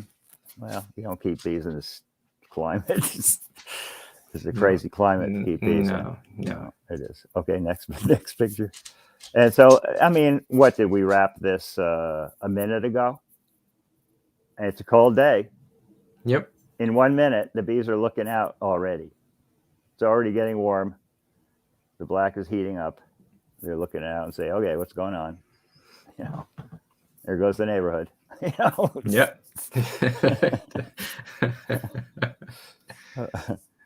Go ahead next. And so, what is this? What we're doing with these bees? I mean, really, what are we doing with these bees? Go ahead. Yep. Okay. So, starting in the spring, we build them up. We build them up. We build them up. And we start harvesting brood for cell builders. And then we keep adding and adding. And then it was time to start making nucleus colonies. We take them down and we take them down and we take them down, creating nucleus colonies. and then we let them build back up again for winter. So we're building them up and taking them down, and building them up and taking them down, and building them up and taking them down. And then we let them build up again, and they go through the winter. And they're perennial. And And every year after year after year, they're cranking out all these frames of brood, and we're making all these queens and these nucleus colonies. Anybody here can do this. It is not rocket science. It's just persistence. It's learning the system. Yep. Yep. Need to put some work on it to understand the system. Once you understand. Right. And so do you get all this from a single-use resource hive? I had to put my dig in. I'm sorry. Really? You know, MLL and Dadant and all these places that sell these resource hives, they don't have a clue. They do not have a clue how valuable these things are. So I'm just hoping that this presentation at least gets you a little excited about the possibilities. You know, with a couple of brood factories, you could support a small apiary of 10, 20 hives. Easy. One brood factory, you know. One brood factory. One brood factory would do a yard of 10, I bet you. But anyway. Next slide. How many in your team? How many people are taking care of your hives there? How many of you? 3, 4 last time. Not everybody's all full time all the time, you know, and everybody wants to work 5 days a week, 7 days a week. Interns come and help out. So, you know, like on queen catching day, which is every 4 days, my gosh, we might have 10 people in the apiary. Yeah. Just catching queens, and it's a fun day. You know, and other days aren't so fun. You know, I mean, we got to set up brood factories. I mean, cell builders today, and we got to harvest 28 frames of brood from maybe 15 nukes and bees and honey and like that. And it's raining, and it's got to be done. There is no other day to do it. And so you put up a tarp, and the tarp gets puddles on the roof, and right at the wrong time it splashes out and goes down your neck. Yeah, you know, whatever. Fun. So those are not the fun days. A lot of stories. But yes, I know. But I could go on and on. But you know, pretty much we have fun, and you know, and people come from. I mean, gosh, how many people from what countries have been to my apiary catching queens? New Zealand and Australia, England and France and Ireland and Mexico and you know, all over the place. People you're just a famous come. Man. People come and learn, and but mostly the U.S., of course. But you know, anyway, so go ahead and go for the next one. So nope, it all comes from brood factories, not from single resource hives and all like that. Go ahead. So anyway, boy, I see I got my text here. Listening. Yeah. But anyway, thanks for listening. And Mike, thank you for your time. I appreciate everything you do with education and trying to get more things done and teach people. I think that's important. Everything that we do, that we think we do right, I think is important to pass along. And you do, you know, this I all do the time. too. You know, and I get a huge reward out of this. You know, Yeah. I really do. I mean, when somebody writes me an email that's as long as my arm, or whatever, and calls me on this, man, I can't believe it. I was struggling, and I started making nucleus colonies, and like, man, what am I going to do with all these damn bees? Really? I mean, you think I haven't got that one? I have. And so I know that there's people right here listening. I don't know how many people are on this meeting. So we have around 200 people now, based on all the things combined. So do you want to ask them anything? I want to know. I mean, this isn't a Zoom, so you can't raise your hand. But they can talk, and they can chat. If you guys that's are right, or even if you just want to say yes or no, Yeah. Do you raise nucleus colonies you made in the summer and you overwinter them? And has it been a plus for your apiary? That's all. Yeah. That's all I want to know. I want to know in the chat room how many of you use the mic system. Or in your own way, you raise nucleus colonies and in your own way, and you winter them over to support your apiary. There is plenty of yes coming now. Yes, Right. yes, yes. One no. Yes, yes, yes, no. Right. Then that's all. That's all I'm trying to say. Is when your question that you posed was, does it works? Yeah. Yes, it No, works. apparently I'm telling you, it works. people are telling. It's not me. It's not you. It's people are telling. Oh, I think I missed one here. There is a question for you, Mike. Yeah. And again, Ripple, thank you for the super chat. What percentage of losses per year from winter, and what percentage of losses per year from mites? Do you have those numbers in your mind? Yep. I would say pretty close to 100% is for mites. I mean, it's way up there. Yeah. We have a handful that starve, but we're on them. We're on them. We feed them in the spring. I mean, in the fall, enough to get through till April.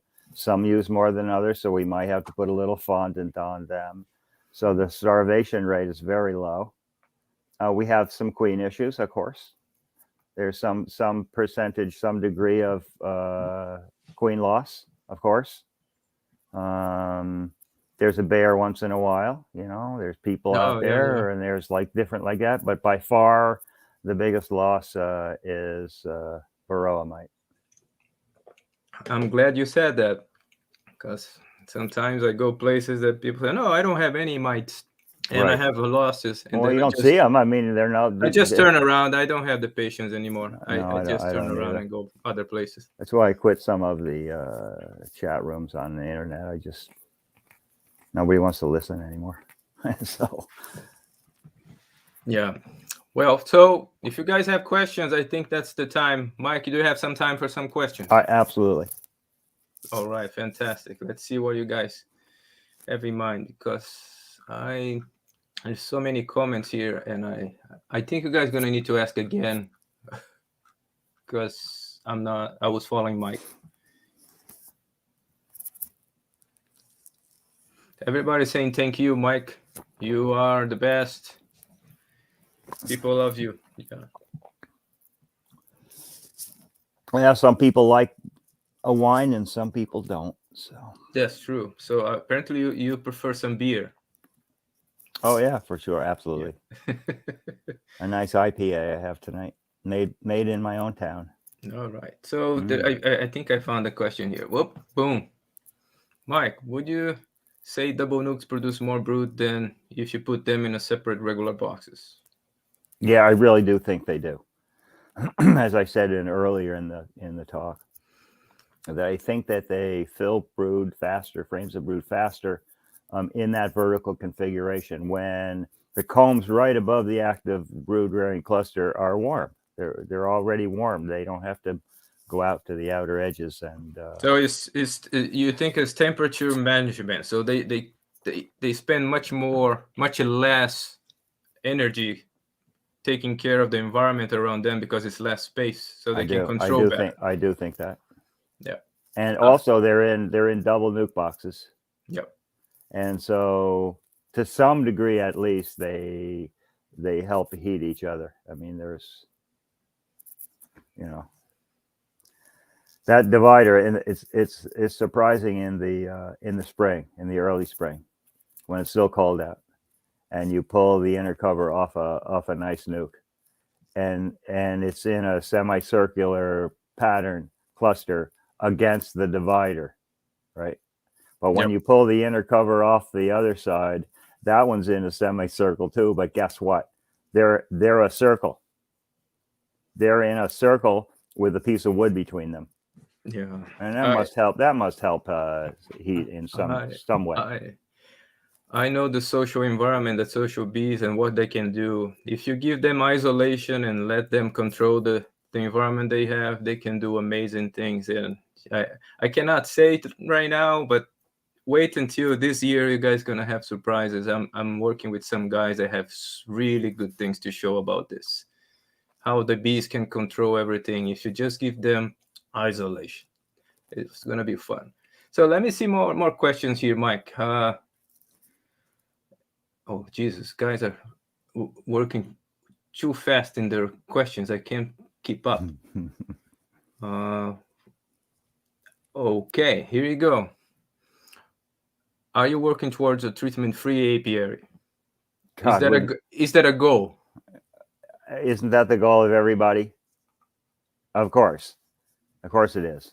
Trying to we don't minimize just as slam much them as with possible. chemicals just because we enjoy it. Well, so how would we?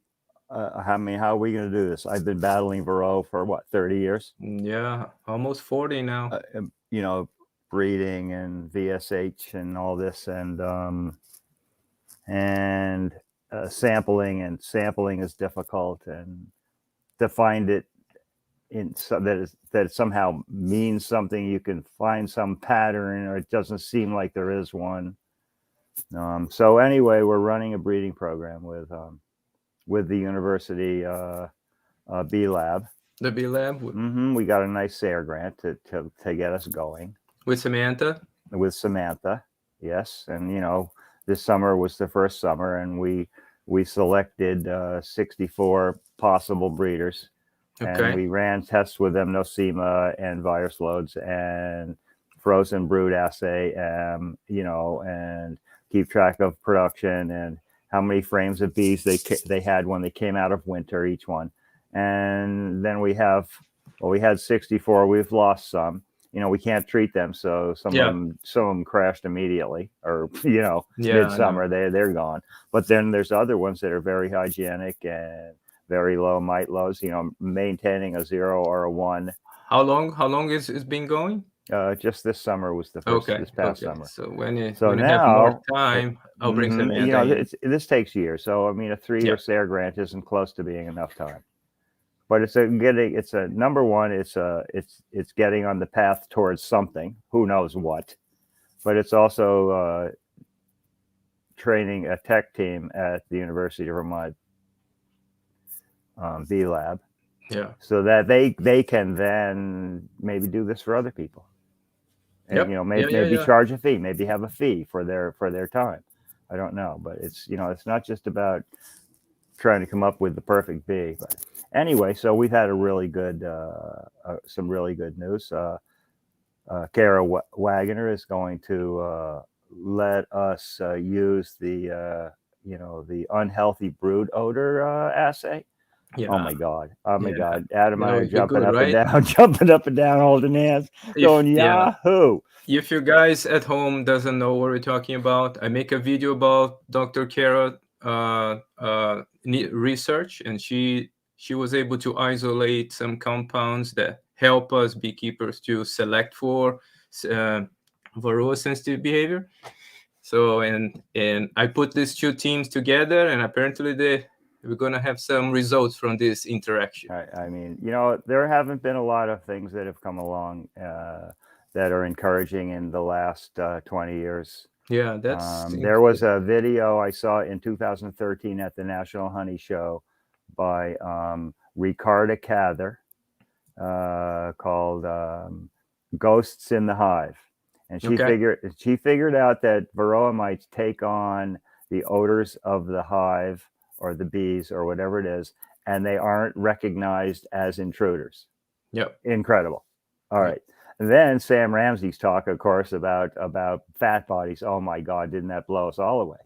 Yeah. And now this with the UBO. Oh my gosh, I'm just encouraged. It's after 30-something years of fighting this bug. It takes time. But it's encouraging that finally things are starting to show. Yeah. There's a little bit of progress. It's not always 2 steps back. I think we're moving forward now. Yeah. So let me get to one more question for you. More question for you. So triple B apiary. How do you control swarming in your production colonies? I see. Well, that's another whole talk, isn't it? Yeah, yeah, Well, I mean, a number of ways, management, um, equalizing strong and weak hives in the springtime, to help the weak ones, but to slow down the strong ones, reversing brood chambers and getting some empty comb above the cluster, early supering. So basically, I have to talk to, where the heck is that, on the 26th, Tennessee or somewhere. They want me to talk about swarming. yeah, Okay. So to me, the trigger for swarming, what makes bees swarm? Oh my gosh, there's all kinds of theories, aren't there? But I think the main trigger for swarming is nectar coming into the hive, with nowhere to go. If you think about a bee tree, the cluster's up at the top. Nectar comes in. They have to put it somewhere, and it goes. Obviously, it's going to go in the top of the brood nest. Now, in a beehive with supers, at the end of the day, of foraging day, they can clear out the brood nest. They can move the honey up and out, the nectar up and out, and they can continue brood rearing.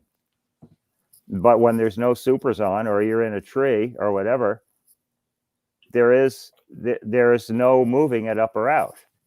And so pretty soon the brood nest is being filled with nectar, and the queen is being forced lower in the hive onto those empty combs. And there's a competition between brood rearing and nectar storage. And you know who wins? yeah. Always. Nectar storers. Nectar store. Always win. Yeah, And so now there's this downward pressure created by incoming nectar, and they can't clear out the brood nest. And that, to me, is the trigger for swarming. So I super early. I super before the dandelion flow starts, so that any nectar that comes in will not be going in the brood nest. It'll be going in the supers, or the bees will be able to put it up in the supers if they need to. And then we reverse the brood chambers.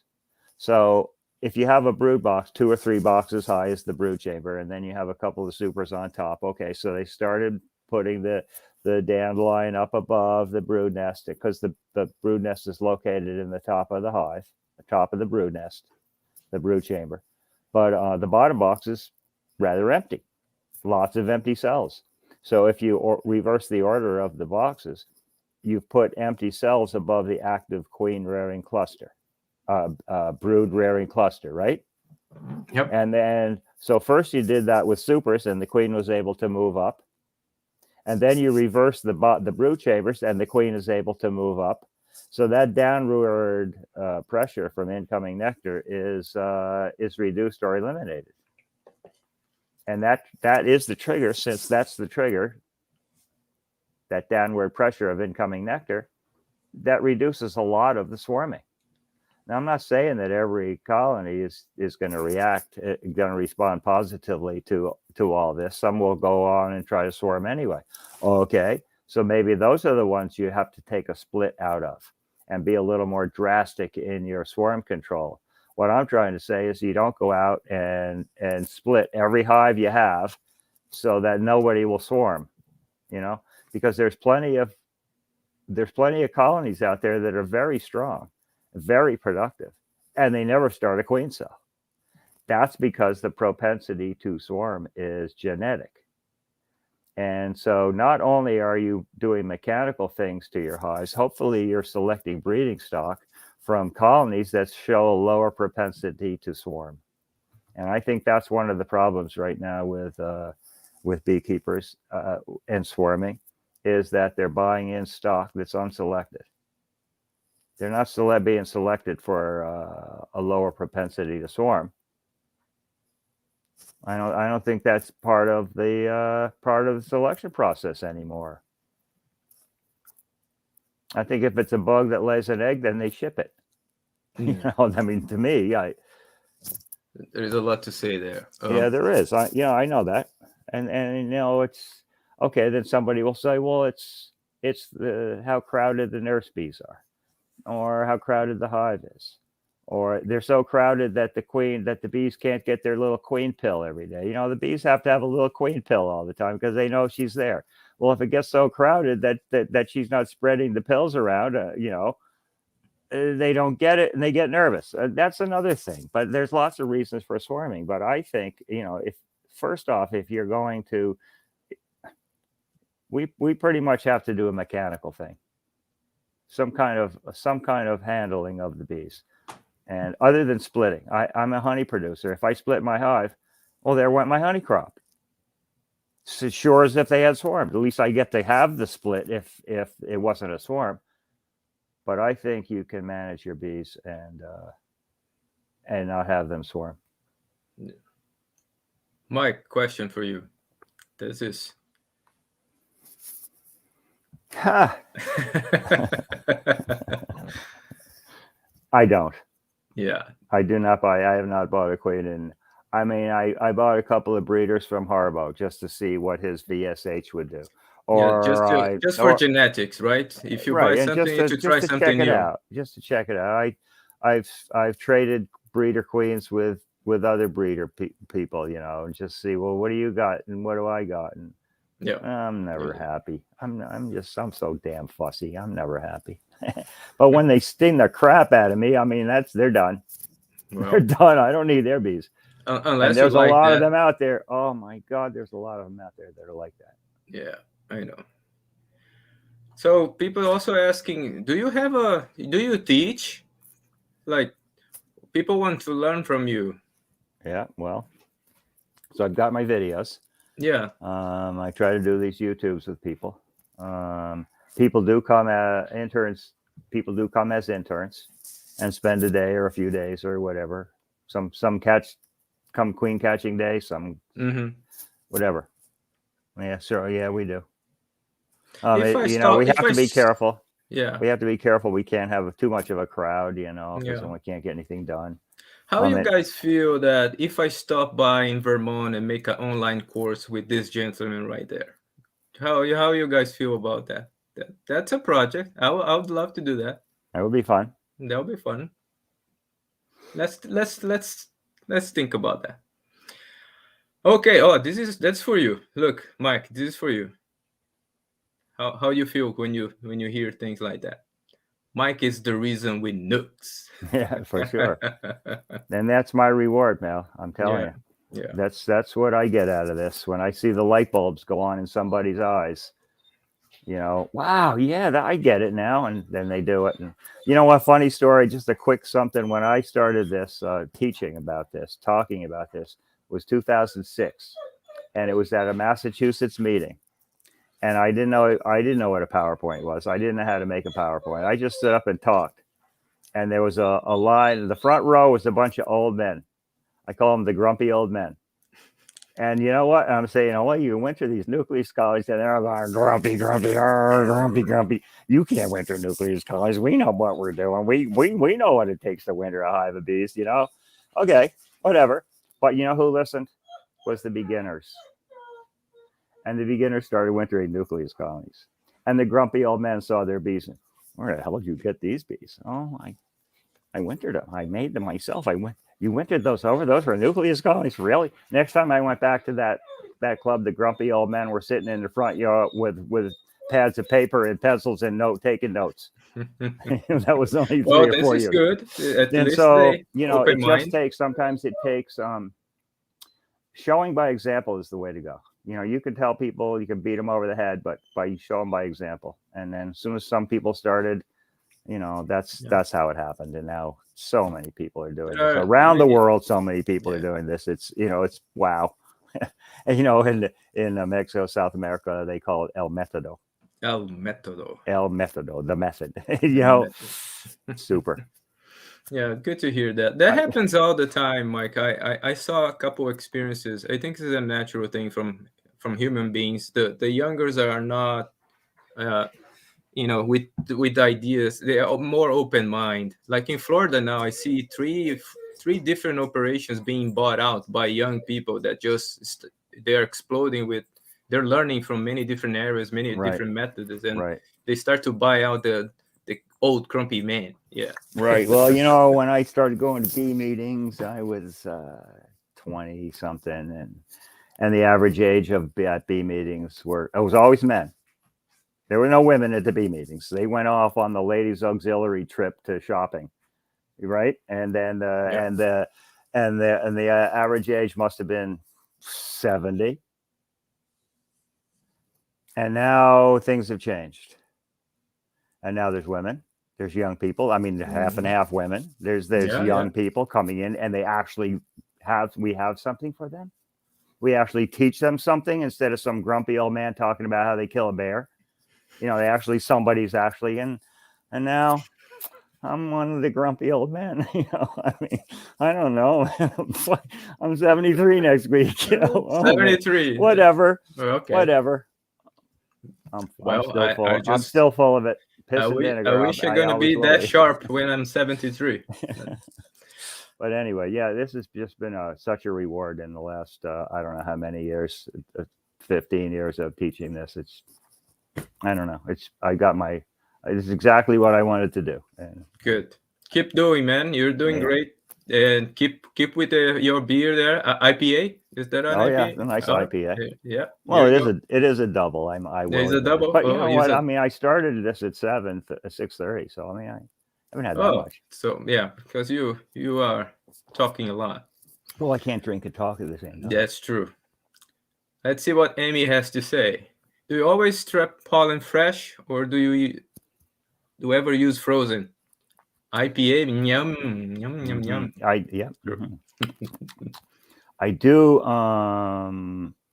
do trap it and freeze it. So you freeze them. I freeze it, so then when I need it for making a pollen comb, I take it out of the freezer and thaw it out. But you know, it keeps way better in frozen. So, and I don't know if I trap 100 pounds maybe, and so I have a big bag in the freezer right now to get me started in the spring, because when I get going early with cell building, I need pollen early, and they're not making that much pollen early, so I keep it frozen for use of the following year. All right. Oh, the new bee journal for you, Mike. Boom. What is the difference in management between production hives and brood factory? How often you remove brood frames? In a short answer. Well, production hives and brood factories, they're totally different. I mean, I'm managing production hives for honey production. So as I said, we super, we reverse, we do all this management. We requeen, we very rarely split them. I mean, yeah, we'll lose some swarms, but I think overall we don't. But brood factories, I mean, we're in brood factories constantly building them up and pulling out brood and building them up and then tearing them down and making nukes and making cells and all that. So there's really no comparison between the two. Guys, there's a lot going on here. I'm not sure. I'm trying to find just a comment for you here, Mike, that I thought was interesting and funny. That's Mike, you said you're never happy, just my more, but what? I was born happy. Ask my help. I'm happy. I'm a happy camper. Definitely. So people are asking where your book. Are you writing a book? I'm working on it. Yep. I'm very slow. I'm very slow. Good to know. That's good to know. Let me know when you need some promotion. I'll be happy to do it. Yep. Well, it'll be a while. All right. Let me go here.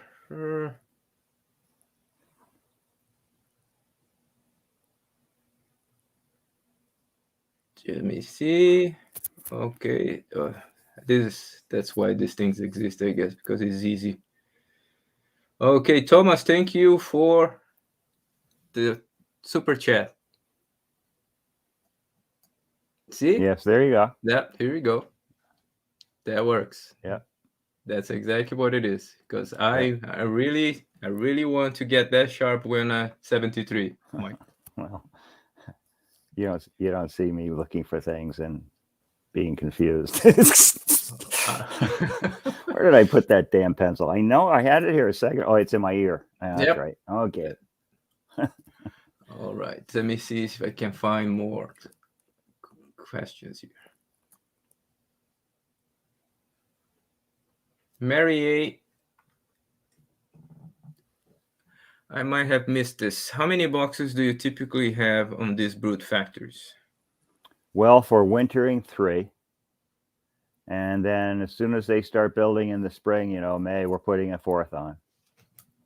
And then even though we're pulling brood out, many of them will need a 5th box. But we're pulling brood out all the time.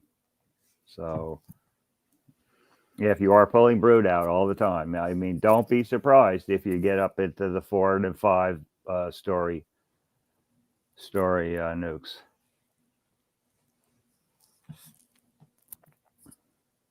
Okay, so let me see here.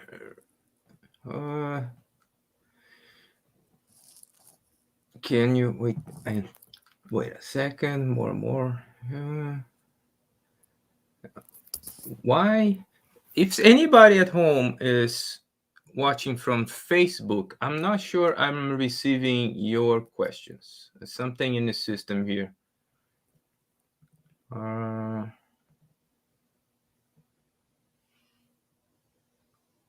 Wow. People writing, I'm losing track again. Some people, blah, blah, blah, blah, blah.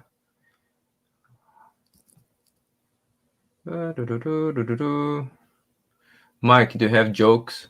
Like, if you have jokes, that's a good time for that because well, years ago when Varroa first started, okay, the newspaper was interviewing this old Vermont beekeeper guy, and this old timer, and they asked him if he thought Varroa were going to hurt his bees, and he thought for a minute, and he scratched his chin and said, "Well, might not." Oh, really? That went over your head, man. Really? Oh. Yeah, well, I got some more, but I can't tell them here. Yeah. We are live.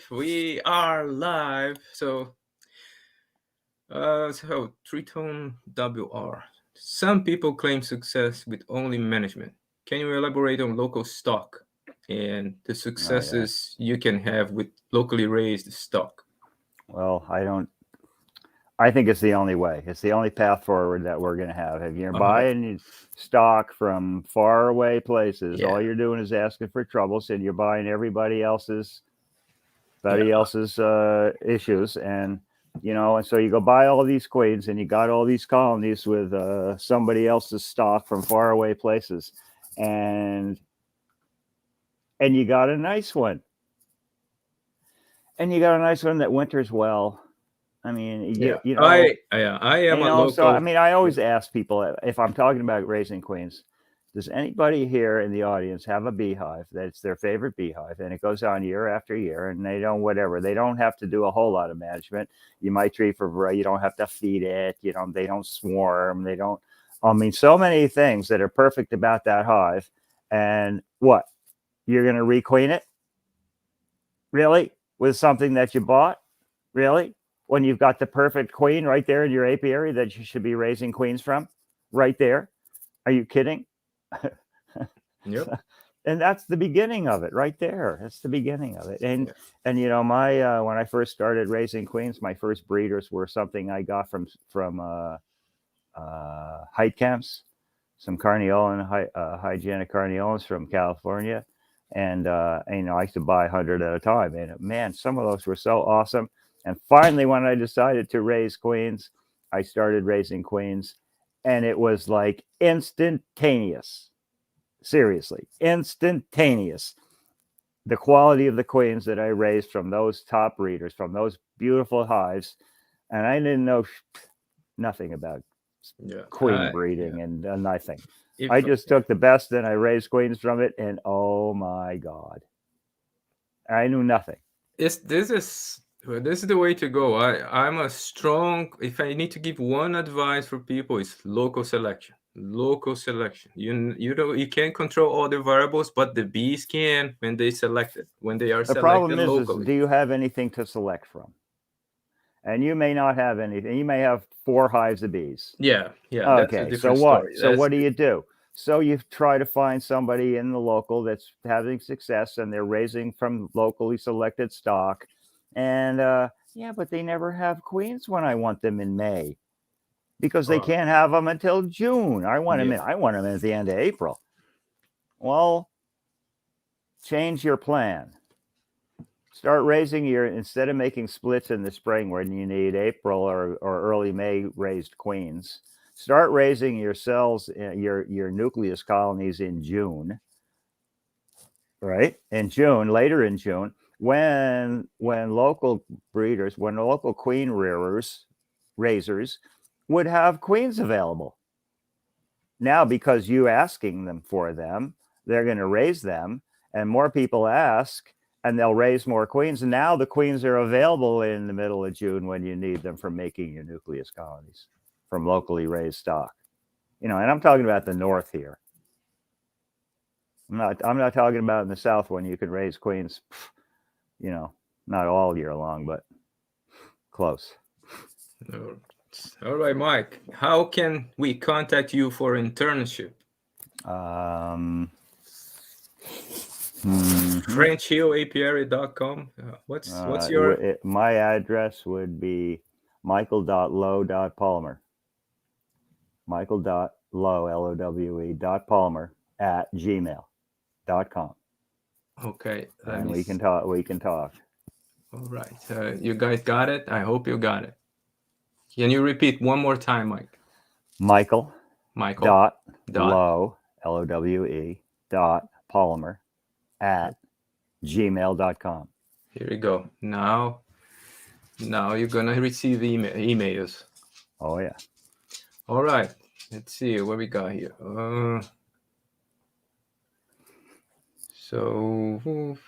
Just to continue here. Boom. Hey guy, how's it going?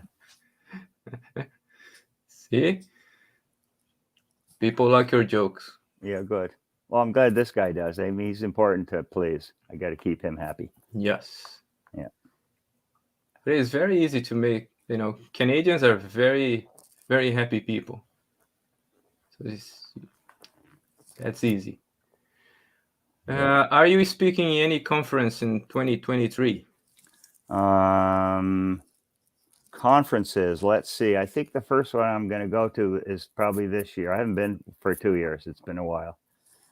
EAS in where is it? In Ithaca, New York. I think I'll go to that one in August, beginning of August. Yep. I really don't have anything I'm scheduled to do any in-person meetings. I'm hoping to have another trip to Mexico once this pandemic is done. So I'm sort of saving up for that one. That'll be at least a couple of weeks, so. And Aurelio tells me we're having lots of requests for visits. So that's what we do is we travel around. You can't get the people to travel very far distances, but if you go to their town, their village, whatever it is, then it's way easier that way. Yeah. Are you going to Apimondia? Are you going to be in yes, Russia? I with wouldn't. Me? Not you're going to Russia? I'm going to Russia. I thought, when did they have that? I think it's going to be in September now. Oh, it's this year. This year, yeah. Well, are they still going to have Chile in 2023? I believe so. Well, I'm going to that one. That's another one that's be fun. Yeah, we're all sort of making plans here. We all want to go. Everybody here wants to go. Yep. So I'm kind of. Well, I think everybody wants to get out of the house. It's been 3 years of this craziness. Chile, Santiago. Yeah. Oh man, I can't wait. Yeah, I can't wait. And we can see also some That's other what bees. One good thing about Apiamundi in Montreal. God, I met so many people there. Yeah. Peru and Chile and everywhere. Yeah, I like Apiamundi very much because of that. Yeah. That's the first one I ever went to. Of course, 70 miles from home, I gotta go. Yeah. Yeah, that was close to you. Yeah. Mm-hmm. Okay, what we got here? All right. Mike, here you go. Amy, thank you very much for the super chat. Half for me, half for Mike fundraiser. I will make sure that's gonna happen. Thank you, Amy. I'll make I'll put the money there in his account. All right, Amy, very nice, very Really? nice. All right. Oh, Mike, here you go. What pollen trap do you recommend? I use the Sundance bottom trap. I like bottom because they use the bottom entrance. Okay. Anyway, I like the Sundance because it has a piece of luon on top as a shield for debris falling out of the hive and through the screen. So you don't get chalk brood mummies and bee parts, and you just get pollen. They're beautiful. They really are. All right.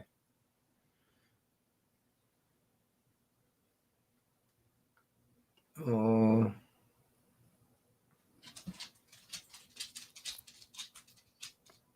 I don't know what that means, but you might know.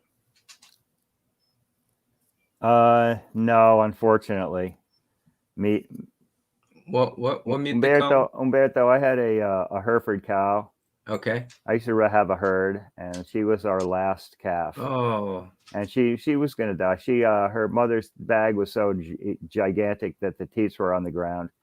So we raised her by bottle, and my kids used to ride around on her back. And she lived for 25 years. And she was the oldest meat in the country. But she was like a dog. I'm telling you, she was a wonderful animal. She used to follow me around. But she died a couple of years ago. I'm an animal person, and well. Oh yeah. So that's why I stopped raising them because it's so hard to slaughter them. It's hard to raise them. Don't ask a vegan about those questions. I can't do it. Don't make me start. So I love my Canadians. Laura, I love Canadians too. I think it's the nicest people on the planet. The Canadians just got a new head coach. And who is it? It's oh God, how can I not remember his name? Saint Clair. No, Louis. Oh gosh, what's his name? Anyway, the Canadians just got a new head coach. Mike, advice. People need your advices. If you could give one advice to a sideliner wanting to become a full-timer, what would that be? Go slow. It's a different ball game. It really is. 10 hives or 100 hives is not not 500 or more. It's a totally different game. I would say, where are you going to get your equipment? Are you going to go buy your equipment new and like that? You're going to spend a fortune. Do you have access to bees? For instance, I don't know where you are. You have access to bees after pollination. Yeah. Bees are kind of cheap after pollination if you're close enough to almonds, or you can have them shipped. Can you build your own equipment? Do you have access to lumber where you can build your own equipment and not pay $20 for an empty brood box, or 15? Or I don't know how people do it now. How do you do it? We just got in 2,200 board feet of 1x12. Last year it was 85 cents a foot. This year it's $1.40 a foot. But even at $1.40 a foot, it takes 6 feet to make a box. You're talking about $8 for the lumber, not $20 for a box. Yeah. That you got to nail together and paint and everything. No. So I would do that. I would be really careful about where you get your equipment from. It's all about the numbers. You want to go slow. You want to I don't know what you mean by sideliner and what you mean by full timer. Are you talking about going from 50 to 300? I don't know. Yeah. But that's a big jump, and it's expensive if you do it wrong. Yeah, it's just about the numbers. You need to become a true you go slow, and you learn how to to manage that. Okay. Question for you, Mike. Do you feed any winter patties? I do not feed any winter patties. I do not understand why people feed winter patties. I can see having if you feel that the bees don't have enough feed to make it through till spring, and you need some kind of emergency feed, you can make sugar blocks or candy boards or fondant. If you didn't get them fed up enough in September when they should have been fed up. But as far as winter patties, I assume you're meaning by winter patties some kind of a sugar thing like a soft sugar patty with some percentage of pollen sub or protein in it.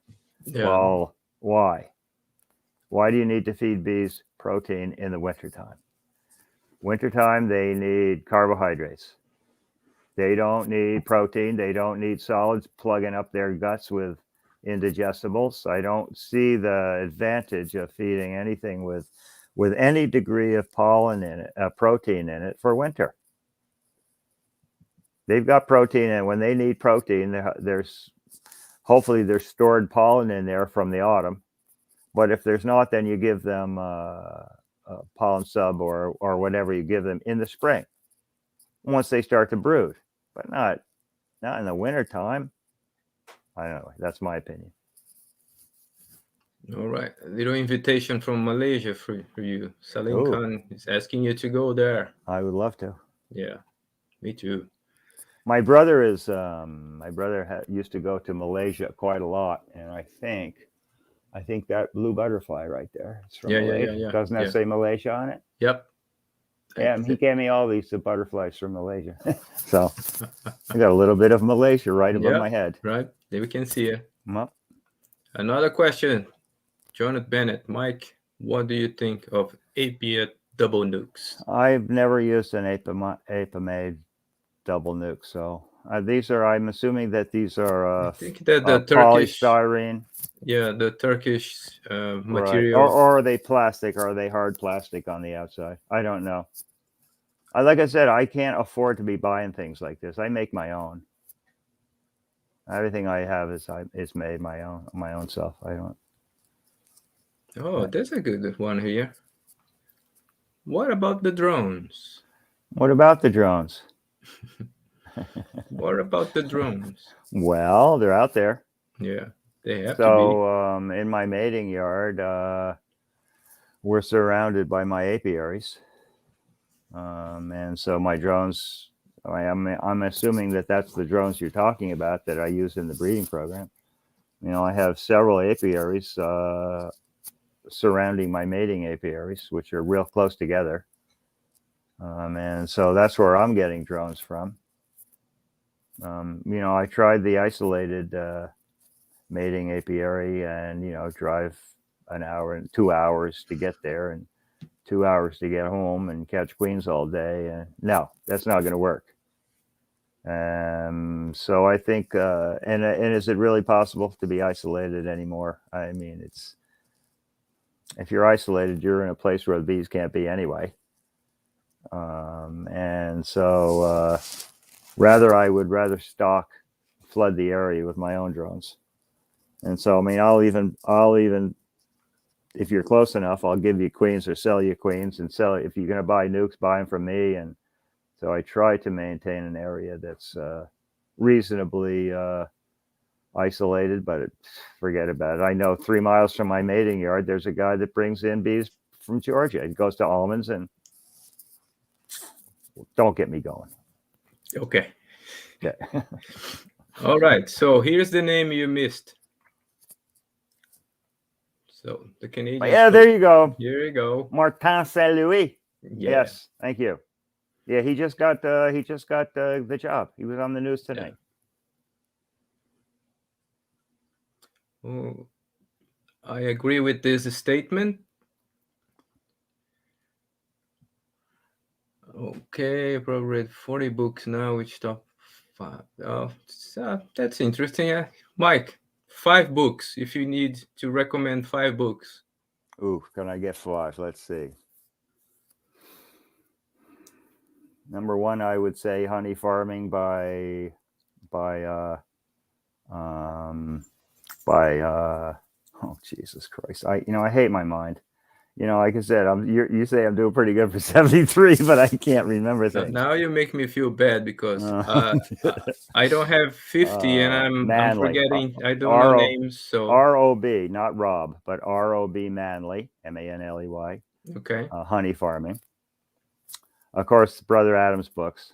Adams books are pretty good. You can pick up some good nuggets. I wish he would have written a book about management and more of a teaching thing than just talking about what he does. And it's boy, what else? I can't think of any right now. I got so many of them. I started reading Gleanings and Bee Cultures and ABJs from the 1880s and right up through. And my goodness, those old magazines are something special. You learn a lot from those. You can see the progress of our beekeeping knowledge. What other ones do I like? I don't know. I just like so many. Yeah. Oh, that's good. You have some Definitely names there. Manley's though. You want to read Manley's book. That's really an amazing book. All right, another question for you.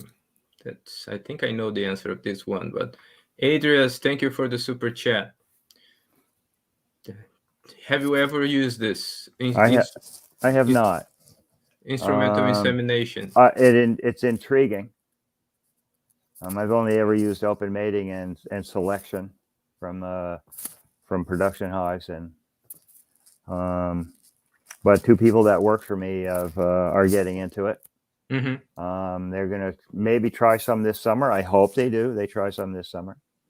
And who's the guy? The guy from India that's really into instrumental, and he's going to come here and give them some classes on it. Mm-hmm. I don't know. If I was all younger, I'd probably get into it. I just, I can't do it now. But hopefully they're going to come up with something, so we'll be able to cross different lines and see what we get. It's a way to make breeder queens, not production queens. All right, I think we're done. Yep. So, all right. So, Mike, I just in the name of everybody here, I just want to say thank you one more time. It's amazing. It's always good to talk to you. It's always good to see you. Yeah. So, are you going to be any conference? When did you say you were coming here? All right. When did you say you were going to come here? All right. So let's go. Let's talk. I'm open to this. So definitely. Yeah. I want to visit. Yeah. I love Vermont. I love Vermont. Yeah. The weather, the people there, the team, Samantha's team. They're building a very nice bee lab there in Vermont University. Yeah. I will definitely stop by. Don't worry about it. Good. Yeah, and save one of those IPAs for me because I'm an IPA guy too. Oh yeah, good. Yeah. All right, guys from home, thank you so much for stopping by and spend time with us. I appreciate it. I've had a blast, and that was fun. And let's do it again. I was gonna say, let's not wait so long.